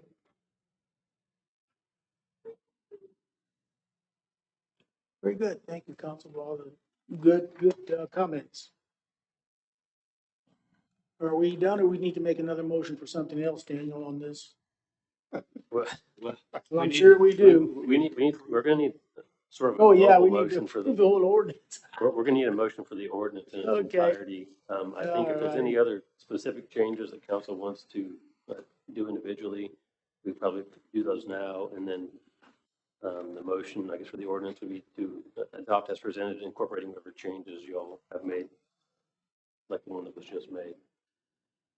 The other issues I've got written down are the need to amend the definition for duplex, the need to require that they place the BECA sticker within 3 feet of the entrance, the need to add a statement to clarify that the house rules are applicable to both new and existing STRs, eliminate the last sentence on the contact person response time paragraph, and add the noise ordinance to the penalties that are excluded from suspension in the suspension or revocation paragraph. I don't think you missed any, Daniel. Is that a fair statement, Council? Okay. And I'll entertain a motion. No, I'm sorry. One other thing, the motion should also include the effective date of the ordinance. And we've talked about April 1st, but we want to make sure councils, because that's the date Granicus has taken over the management of our council, we would recommend April 1st, but that needs to be in the motion if you could, Nate. Thank you, Ken.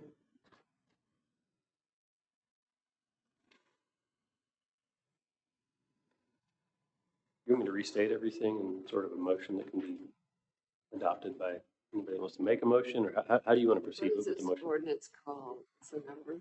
Ordinance 2022-13. So, would this motion work?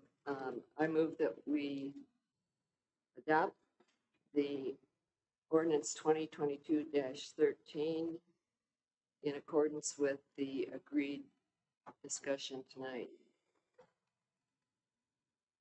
with an effective date of April 1, 2022. Is that good enough, Danny?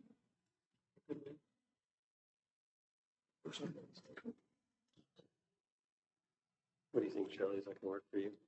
I prefer a little more specificity if we can. I mean, I know it's. Okay, that we approve ordinance 2022-13, including the changes recommended by the city attorney in those particular sections that he identified, and including the changes to section 3.100 that were voted on by a majority of the council to change. And set the April 1st as the effective date. That's a good one. I have a motion by Kathy. Do I hear a second? I'll second. Second by Bobby. Any further discussion? There being none, all those in favor? Aye. Aye. Opposed, there is none. Motion carries 5-0. Okay. I know you folks have been coming and going. Does anyone up on the board or staff need to take a little break, or do you want to continue on? Okay, we'll take a 5-minute quick break. And I will hold it to 5 minutes.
You're on this. I'm on the wrong one.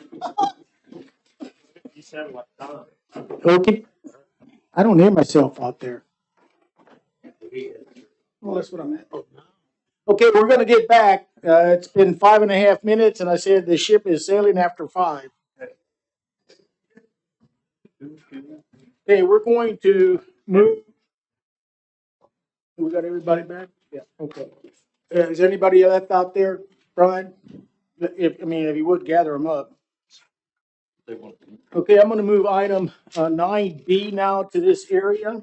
Consider approval annexation agreement for request by Joe Salinas Jr. for approximately 0.508 acres of land described as a portion of the GECO outlot number 192 located at the southern portion of 1161 West Live Oak Street, Z2204. Anna? So this is a multi-layer request, but all for one property. As was mentioned in the public hearing, it is, there was a stranded piece that was not annexed because of a non-annexation agreement. The owners have now decided they want to bring that piece in, and so we have to do a land use change and a zoning change and an annexation agreement.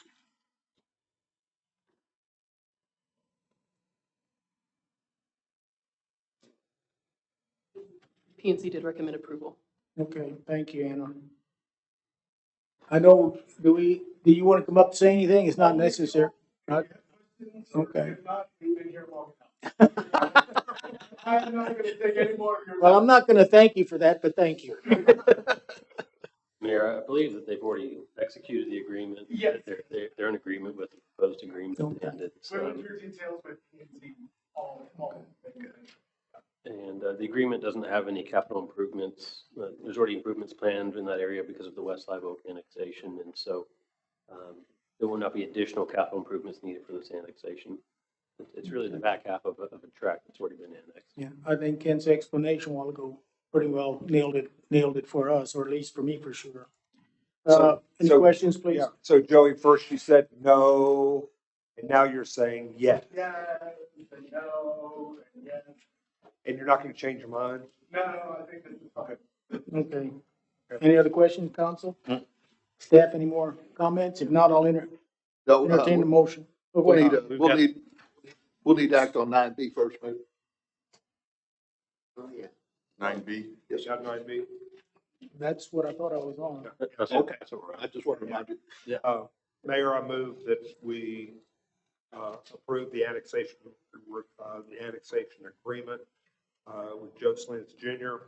and the requested land use change classification from low density residential to medium density residential. No, we're not, we're on 9B. Oh. 9B. That's what. 9B. That's why I said it. That doesn't have anything. It's only the annexation agreement. Oh, it's just, okay. I move that we approve the annexation agreement. I'll still second. Okay, we have a motion by by Tom, I got it down, and a second by Bobby. Any further discussion? There is none. All those in favor? Aye. Motion Aye. carries 5-0. Now moving to 8B, consider the following items requested by Joe Salinas Jr. for approximately 4.83 acres of land described in the portion of GE outlot number 192 located at the southwest intersection of West Live Oak Street and Smokehouse Road, Z20204. Ordinance 2022-16 adopting a change in the comprehensive plan specifically in the land use map and changing from low density residential LDR to medium density residential MDR for 4.332 acres. Double I, ordinance 00217, amending the zoning ordinance from changing zoning district from single family residential R1 to mixed residential R2 for 4.3328 acres.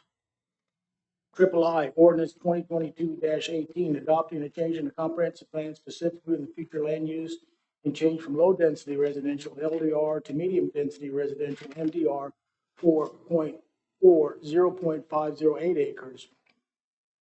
Ordinance 2022-19, annexing approximately 0.5088 acres of land being a portion of the outlot 192 as shown in the map of Fredericksburg and the inversions of German Immigration Company in Gillespie County and amending the zoning ordinance in this of the city to establish a zoning district of said territory as R2 mixed residential. And I believe, Anna, you're involved with all of this. Yes, it's the same piece of property, so just officially changing the zoning and land use and the adoption, changing the ordinance. Do we have to, for, Where do each one? We need 4 different motions, one for each ordinance. And the reason there's so many is because there's the area around the annexation that the land use and zoning has to be changed, and then we have to do the same thing for the annexation piece itself. So it seems kind of redundant, but it's just the way it shakes out. So, but we do need one motion for each ordinance, please. Okay.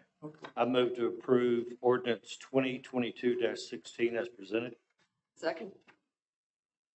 We have a motion by Bobby and a second by Kathy. Any further discussion? There is none. All those in favor? Aye. Motion carries 5-0. Make a motion to approve ordinance 2022-17 as presented. We have a motion by Bobby and a second by Kathy. Any further discussion? There be none. All those in favor? Aye. Opposed? There is none. Motion carries 5-0. I make a motion to approve ordinance 2022-18 as presented. Second. Motion by Bobby, second by Kathy. Any further discussion? There is none. All those in favor? Aye. Opposed? There is none. Motion carries 5-0. I move to approve ordinance 2022-19 as presented. Have a motion by Bobby, Second. second by Jerry. Any further discussion? There is none. All those in favor? Aye. Opposed? There is none. Motion carries 5-0. Moving on to 9A. Good night. Consider approval of the conditional use permit for land use for property located at 419 West Main Street to be single-family residential detached. Z2205. Anna, I believe you have this one again. Yes, so this is a CUP because it's in the historic shopping district. No, I'm sorry, because it's CBD and acknowledging, essentially the owner acknowledging that they're going to be in the CBD.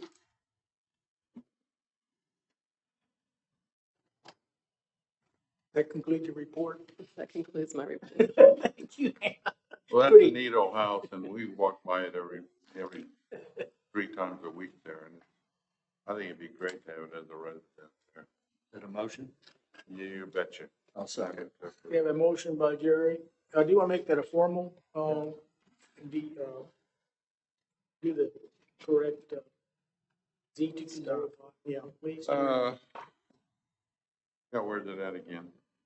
9A. 9A. I move to approve the conditional permit for the land use property located at 419 West Main Street to be single-family residential detached. Second. We have a motion by Jerry and second by Bobby. Any further discussion? There is none. All those in favor? Aye. Opposed? There is none. Motion carries 5-0.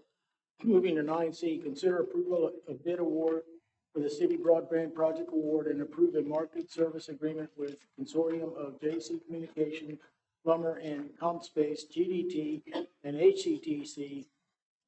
That would be Eric Whiting.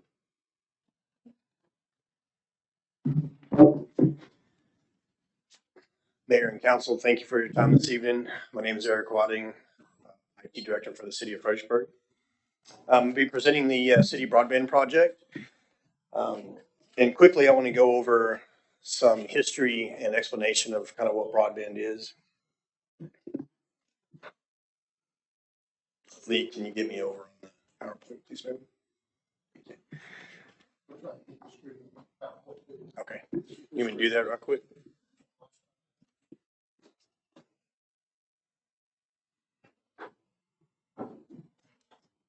Oh, you all got the air conditioner on. That's to keep you awake. Yeah. Jeez. Lee, did you get it on the screen here? Okay. You have to do, something just happened. Oh, I don't know. Steve's getting that. Hey, what about broadband? Let's see if we can get to page 2.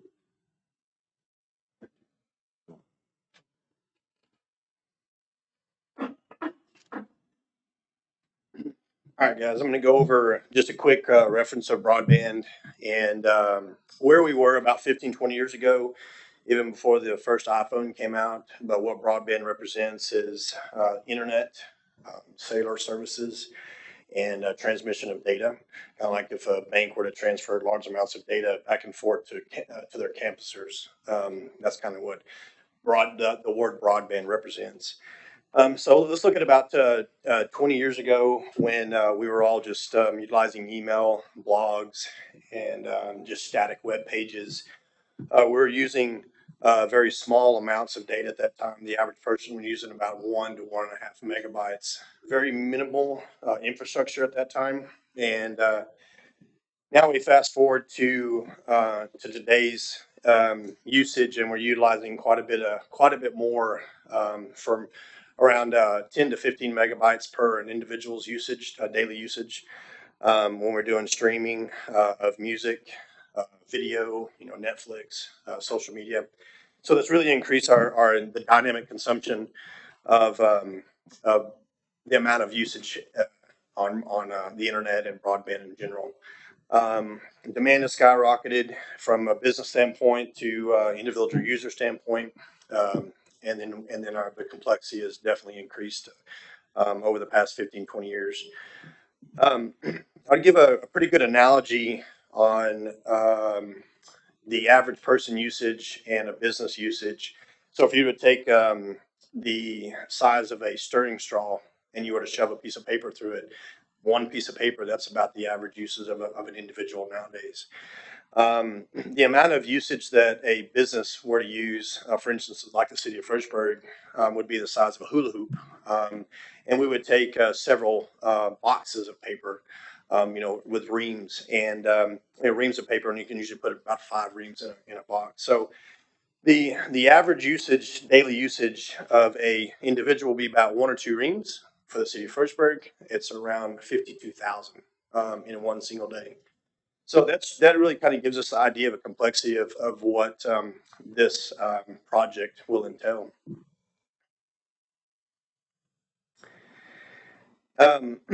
We have, and then we have a lot of the benefits that we have from some of our local entities here, like Hill Country Memorial Hospital.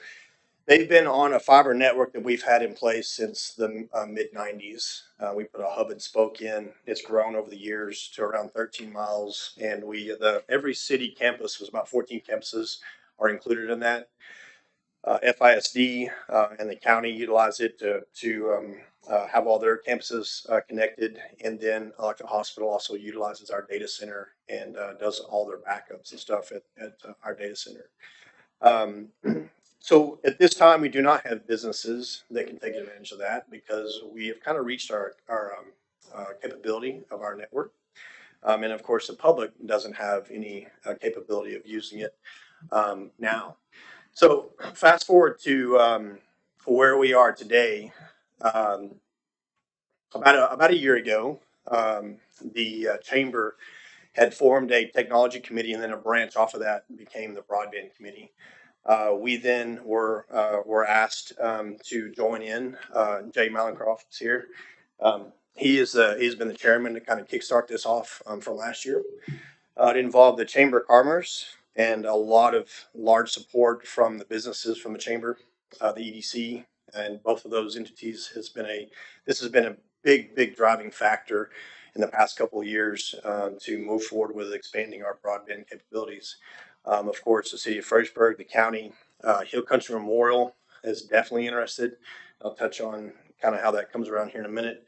And then, of course, the FISD has shown us some maps over during the pandemic showing the lack of internet that a lot of students have been suffering from.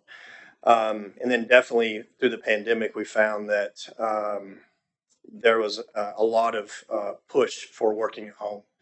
And so a lot of these, sorry, guys. Can you go to the next slide for me, Lee? One more. So we identified some of the concerns over the past year that are a poor internet connectivity, lack of internet, And then we've contacted a lot of internet service providers to find out the future growth in the past 3 to 5 years, even local internet service providers, and also including big corporations like AT&T, Sprint, and Spectrum, to see kind of how City of Fredericksburg fits in their plan. And then also with the EDC, we've gotten a lot of feedback from Tim and some information that he's gathered about just how technology could help us, and from that standpoint of growth. And then also one of the other concerns was funding. So around the time in April, we found out that there was the ARPA funds that were available for a broadband project. And although that is definitely the primary fund for this project, which was agreed upon in June of last year from the council, that you guys had earmarked 1.3 million for the project. There are some other additional avenues that we can take advantage of that we found out, and there are potential avenues of funding. The healthcare Connect Fund, they with stipulations of connecting hospitals and all of the medical entities within the region of in Gillespie County and specifically in Fredericksburg. We can leverage the Healthcare Connect Fund to pay up to 65% of the entire project. We also have the E-rate money, which is what the FISD can take advantage of. And then there's some other COVID funds that are out there. So we still have some other options besides ARPA, but ARPA is still the primary fund as of now. So in December of last year, we put out a bid for RFQ, and we set that out for a month, and we had 4 submittals. We had a selection committee that was formed from the broadband committee and some of the city staff, and then we graded all 4 of the submittals. We did have one firm that graded higher than any other, and that is going to be, can you give me another slide, please, ma'am? That's going to be with Plummer. It's a consortium of Plummer Engineering, JC Communications, GDT, CommScope, and Hill Country Telephone Company. So today we have presented with the council with a master service agreement for 3 different phases. Phase 1 is going to be engineering and design. Phase 2, which is not in this master agreement just yet, or we're not asking for approval yet, is going to be the construction, and then the 3rd phase will be the maintenance. But today we are, staff recommends council to award the master service agreement for phase 1 for a project for engineering and design for a price of $180,960.55. And I'm here for any questions. Yes, sir. I've got one. You said in your comments, the council will need to address and agree to all 3 phases. Yes. So today we are recommending that we agree to phase 1 of the master service agreement contract. Later on, once we have pricing based off of the engineering design, we will move into approval for phase 2. And the date range that I can say that we could be in is around July and August. And I do have a representative here from Plummer that can probably maybe give us a little bit better idea. But we're looking at moving forward with that and to get you guys a number and then move into phase 2 approval. Okay. I didn't know if you needed approval for all 3 before. No, just for phase 1 today. Thank you. So question I have is, what are we looking at as the total cost, and how much money do we have right now? We did an initial a budget based off of our 25 plus miles, and that included engineering design, and that did not include ongoing maintenance, but we came up with a value budget number of 1.3 million. And the 1.3 million encompasses phase 1, phase 2, and then we don't know what's going to happen in phase 3. But for us to complete the build will be the 1.3 million and under. Okay, and we've got that. Yes, sir. And as far as ongoing maintenance, there'll be an opportunity to charge access charges to the companies that tie into the system. So we feel like that will be more than enough to cover the operational maintenance cost. Yeah. And I see the Plummer Engineering guy shaking his head. Well, from my standpoint, I think, you know, if COVID, if the pandemic taught us anything, is that our business models changed. Or I'm going to say our business models accelerated. I think that that the expansion of the broadband network is, I think, very necessary. It will add a new dimension, actually, to Fredericksburg to enable us to attract other people, you know, other businesses here. And I think one thing that might have been keeping some businesses from thinking or looking at Fredericksburg is our lack of this, or maybe the opposite is they're going to look and say, oh, they've got broadband that fits in with what we want to do, so we're going to pick you over someone else. And may I add something, Mr. Russell? We've also along the way found out that LCRA is going to be bringing in the capability of us directly connecting into some of the largest data centers in the nation. And we have monthly meetings with LCRA, and so that is a very, very huge benefit for the city of Fredericksburg. And also in talking with at a state level, there is an entity, a broadband entity that's been formed at the government level, and I've had some direct communication with them, and they have told me that where we are at, that no one else has been doing this yet. No one else has done where we're at today as a city with our fiber. Wow, it sort of sounds like the STR ordinance. Eric, I think it'd be really informative for the council to understand why is the city doing this and not the private sector. And I think you skipped over that a little bit because we're not. I want to make sure the council understands, the public understands, we're not competing with private companies by doing this. Yes, that's correct. So along the way of this past year, the broadband had found a large problem, a large hurdle, and that was just over the past 30 plus years, we've had an overabundance of infrastructure that is put in of copper wire for mainly telephone wires, and it's really crowded the telecommunication area. And so about 8 to 10 years ago, the federal government had to release some funds for private public entities to come in and assist with that. Well, what we have been told was they can't do anything in the city of Fredericksburg because they don't have any room to put a new infrastructure in. So what the city is capable of doing, we do not have to operate in that telecom area. We can actually operate in the neutral area. And so by moving forward with this, we're going to be able to overbuild this infrastructure and then essentially allow private public entities to lease dark fiber from us. Okay, what happened? I know I'm not the smartest one on that, but what happened to the fiber optics that, you know, we have fiber optics that was the big thing. I mean, that was been years back. Whatever happened to fiber optics in that? I mean, that was. That's exactly what this is. It is. Yes, this is the fiber optics. Yeah, Jerry. I know y'all had it there. At the hub there, and then it went to the hospital and then to City Hall. Yes. 96 is when we put that infrastructure in, and then we've essentially, we can't really grow any more into it. We also did a hub and spoke scenario where you don't have near the redundancies. And so with this new plan, we're looking at creating rings that if there's a sever in a ring, you can backfeed those.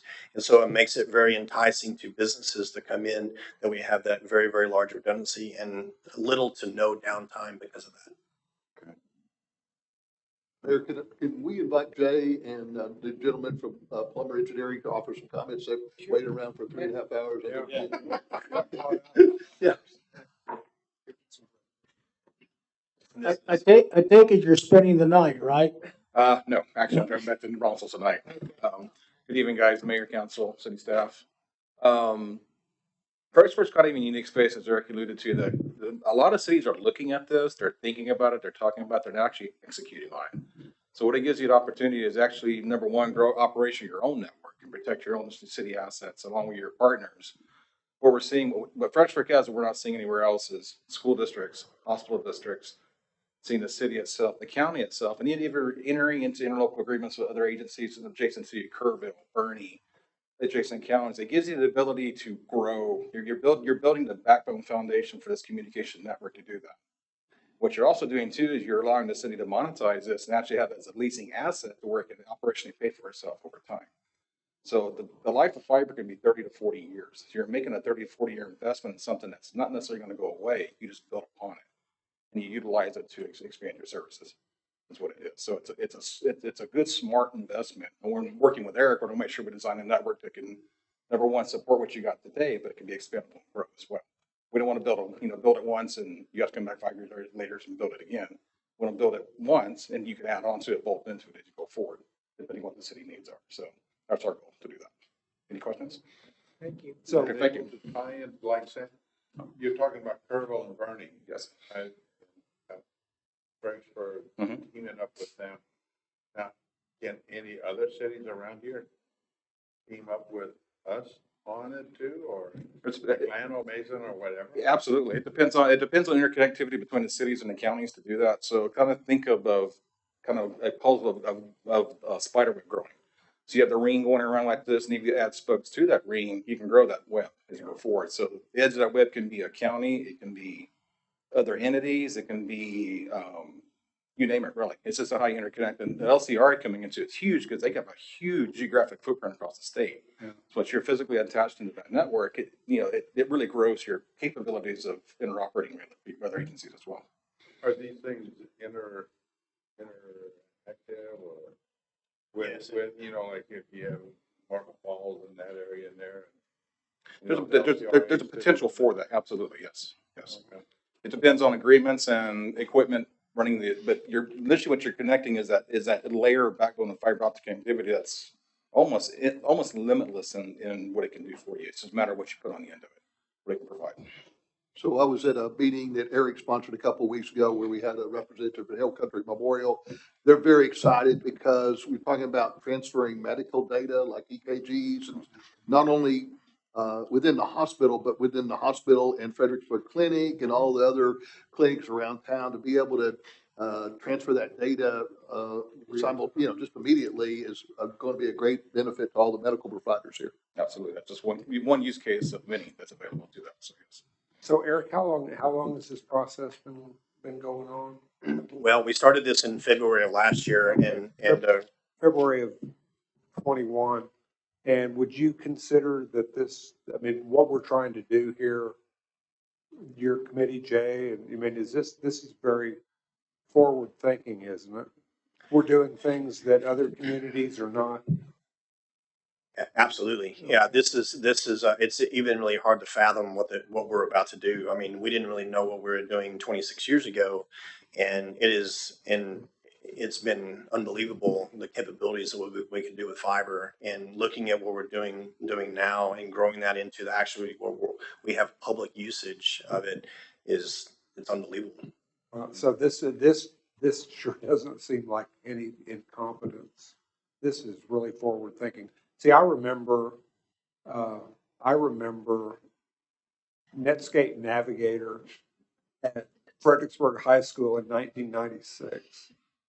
And there was one line coming in, and it was dial up. And Mr. Shondo was always on it. And yeah. Thanks for reminiscing. Can we move on now? I think this is really pretty. Is that a motion? Yeah, that's. Wait a minute. No, there are other people. Yeah, there's somebody. Would you? You said you didn't want to say anything. Thank you. I'll go quick. I think when we talk about last year starting this, a lot of the ideas we had were what could we do if we could do anything, and I never thought it would go this fast. And so I think one of the points around COVID and funding becoming available is we're able to do this now a lot faster. It's going to take a little time to build it, but we're creating something that's going to be here, infrastructure for 30, 40 years, like we talked about. And we talked about other technology. I came into the initiative thinking there'd be a technology that this, satellites or Wi-Fi or other things would do it. And really the outcomes from those meetings were that fiber is the way to go, putting the infrastructure on the poles and having that here is really, really powerful. And I think the other thing that we can do from this is taking the leadership here across the entire county. So from the chamber's perspective, you know, we're not happy that we're going to stop just in the city. We're excited about that. I think that's great. But I think there's, you know, countywide for businesses, for students, for other things. I think this is a great jumping off point, and we can leverage it to do lots of things over the next couple of years. So it's exciting. Thank you. Any other comments, Eric? Council or staff, any other comments or thoughts? Oh, y'all all work together here, the group here at Comscope, the GDD, HCTC, Plumber, and JC Communications, y'all all work together. They formed a consortium to bid on the RFQ. Any other further comments? If not, I'll entertain a motion. I'll move to approve, the city broadband project award. Second. Phase one, phase two. Phase one. Phase one, okay. That's what we want, phase one. I'll second that. Have a motion. I did. Motion by Bobby. Second by Jerry. I'll give you both credit. Second by Jerry and Tom by Craw. Okay. Any further discussion? There is none. All those in favor? Aye. Opposed? There is none. Motion carries. Please let the reflect that there was a tie second. Shelley, good luck. If that's even up to standards of running a bit. I only got 3 more meetings. So Okay, we're gonna move to 9D.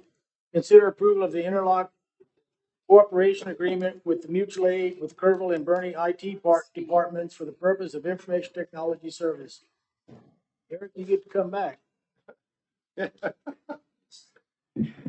So we had met with Bernie and Kerrville IT directors here recently.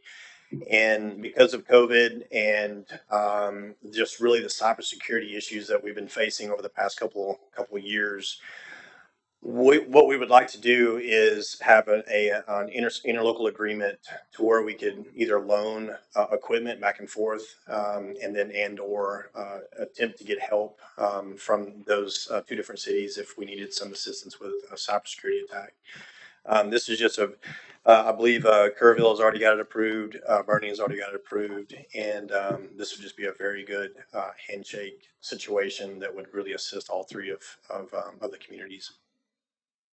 So we recommend approval for the interlocal agreement with Bernie, City of Bernie IT Department and City of Kerrville IT Department. Questions, council? Staff, any input from staff? So this new broadband network would also encourage the interconnectivity of the 3 towns? We've been chatting about it. Okay, so, Mayor, I'll make a motion that we approve the interlocal cooperation agreement, mutual aid with, City of Kerrville and the Bernie IT departments. Second. We have a motion by Tom and a second by Bobby. Any further discussion? There is none. All those in favor? Aye. Motion carries 5-0. We're gonna move to public comment. We have 2 people that have signed up. I don't know if they hung around. The first person would be S.J. Trevino and Ruben Aguilar. I know he's a big guy and I don't see him at all. Okay, thank you. Thanks for that information. I appreciate that. And S.J.'s not anywhere back. Not like in the hallway in the courthouse. Would you go out there and holler his name? Three times. Okay. Well, we're finished with public comment. Okay, we'll move on to city manager report. Kent? Okay, Mayor and council members, the first item to report on this evening is we're still working on a date and time for the next joint meeting of the city council, county commissioners. I had polled the council and y'all had identified 2 dates that work for all of you. And that was April 4th or April 15th. So keep those dates open in the morning. And I'm still waiting to hear back from Judge Strayer on whether the commissioners prefer the 4th or the 15th. So just kind of keep those on hold for right now.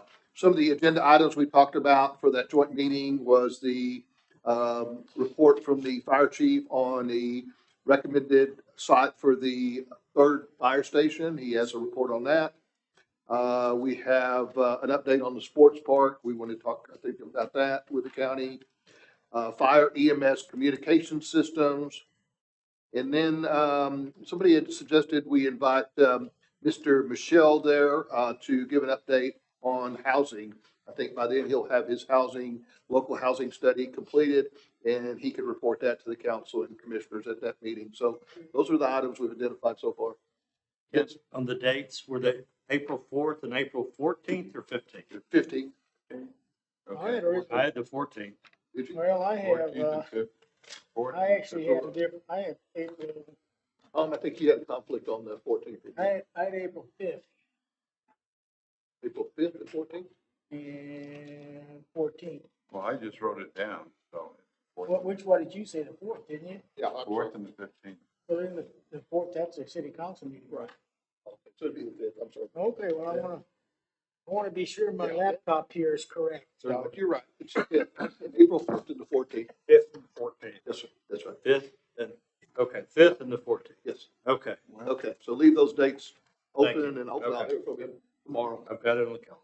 Okay, second item, just, I sent a note to the council and, just wanted to share with the, public, we did receive a petition for creating our first municipal utility district. This is in the Friendship Oaks subdivision. According to Daniel, we have 90 days to respond to that petition, so that will be on your agenda sometime in the next month or two for your consideration. In the meantime, we're doing some due diligence, checking on with our financial advisor, checking with legal counsel on the advantages and disadvantages of proceeding with creating that MUD district. As proposed in the petition, this would cover all utilities and road and drainage improvements in that portion of Friendship Oaks. And I guess that's it. Daniel, did you have anything else? So we're in the very early stages of reviewing that petition. And again, that will be on your agenda in the next month or two. They had addressed the council with this beforehand, didn't they? Yes, they presented information to the council back in about 6 months ago at the Cardinal Room in a work session. And the council had basically indicated preliminary support and told them to proceed with their petition. So okay. We are continuing with the process of recruiting a new police chief. We received public comments over the last couple of weeks on the type of individual we should focus on trying to hire for that position. That public input process ended last week. And so we have prepared a updated job description and job profile for that position. We'll send that to the council tomorrow. And we have started accepting resumes, internal resumes only for that position. We will have select the finalist and by the, applications will be received till the end of March, and then interviews will be scheduled and public presentations will be scheduled during April. And a selection to fill that position sometime in May. So we're proceeding along with applications March, public presentations, interviews April, and selection in May. You said public interview, who's gonna be actually interviewing? Pardon? Who's gonna do the interview? We'll have an interview committee. We talked about bringing in some law enforcement personnel from other communities. We talked about an internal group that would include city staff members. We haven't selected. Okay, good. I was just curious. But it will involve not only internal, but also some individuals that are more experienced in the profession that can ask more of the technical type questions. Good. Any other comments or questions on the city manager's report? Council comments? None? Just want to say it's so good to see Leanne here to take care of her man over here. Make sure he's doing everything all right. Thank you, Jerry. Thank you, welcome. Okay, items, I'm sorry, Kathy, I didn't hear you say none or you had something. Okay, thank you. I didn't mean to exclude you. Agendas for future items, page 189. Okay, council, just call your attention to the schedule or the item schedule for the next meeting on Monday, April 4th. We're hoping to have a consultant contract for the comprehensive plan to go. No, we're doing our interview on the 6th, so that's all gonna have to bump down. That's pushed back to the 18th. We will have contract award for small water main replacement program. Okay. We'll have council review the applications. This will be your initial review, I think, with no decisions at this meeting, right, Shelley? No decisions? No. Okay, so this will be where you have the opportunity that you invite them in and you ask questions, and then you come back to the next meeting. So you have the application will be in the packet, and you have an opportunity to invite all the representatives. We'll have presentation by the Nimitz Rotary Club on replacing the cross at Cross Mountain Park. So do that project.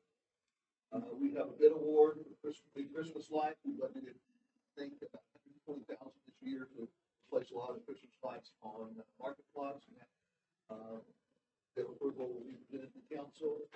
We'll have an update on Fort Rock Scott and the Texas Rangers Museum from Jody. We have an HCRB appointment coming up. We'll have agreement with Soccer Association for that meeting. And update on the record management orders. That's what we have so far. We also will have, let's see, I think we have an executive session. LCRA is getting ready to sell one of their state power stations, one of the power generators requires approval by all of their customers. So we will have some discussion on that. Since they're cold, but that's one of their cold. No, not cold, but one of their old. Oh, the hydro. We interested in buying it or what? There's a real active market out there right now. It's one that's very inefficient, and they've just determined that that's our generator. Okay. We generate a lot of each of these generates somebody out of sale. Okay. Put that towards stabilizing our. April 4th is also the NCAA National Championship. Oh, there you go. That's not, yes, sir. Oh. They'll play more than one game, won't they? No, that's it. Okay, can't talk about that stuff. Okay. Anything else, Kent? If not, we'll move on to item 14, executive session. The city council will recess its open meeting and reconvene the executive session pursuant to Texas Government Code Section 551.074, personal matters, and Section 551.071, consult with the attorney.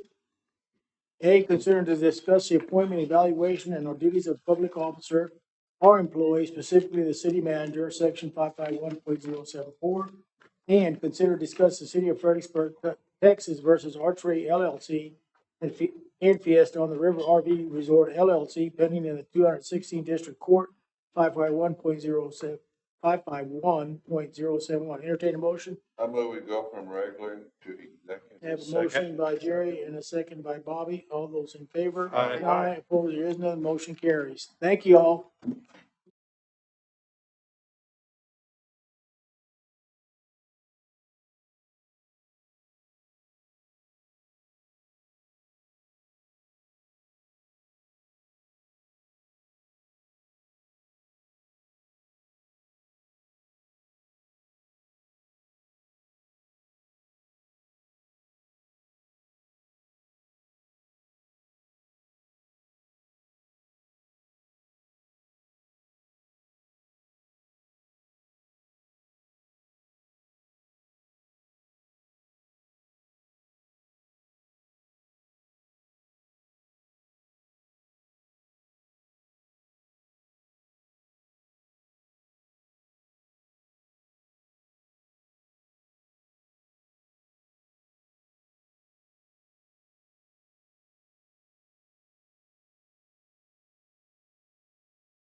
All right, you ready?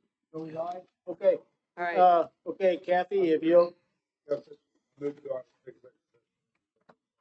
did that already. I did that already. okay. All those in favor? Aye. Aye. Motion carries. All right, Kathy, you have a motion for us, please? Yes, I move that we approve the settlement agreement with Archray as presented by the city attorney. I have a motion by Kathy and a second by Gary. Any further discussion? I mean, Tom. That's all I got. Hit. By Tom, any further Tom and discussion? There's none. All Aye. those in favor? Aye. Opposed? There's none. Motion carries 5-0. That's love East up, baby. Move to adjourn. I have a motion by Bobby Second? and a second by Jerry. Do I hear any further discussion? No.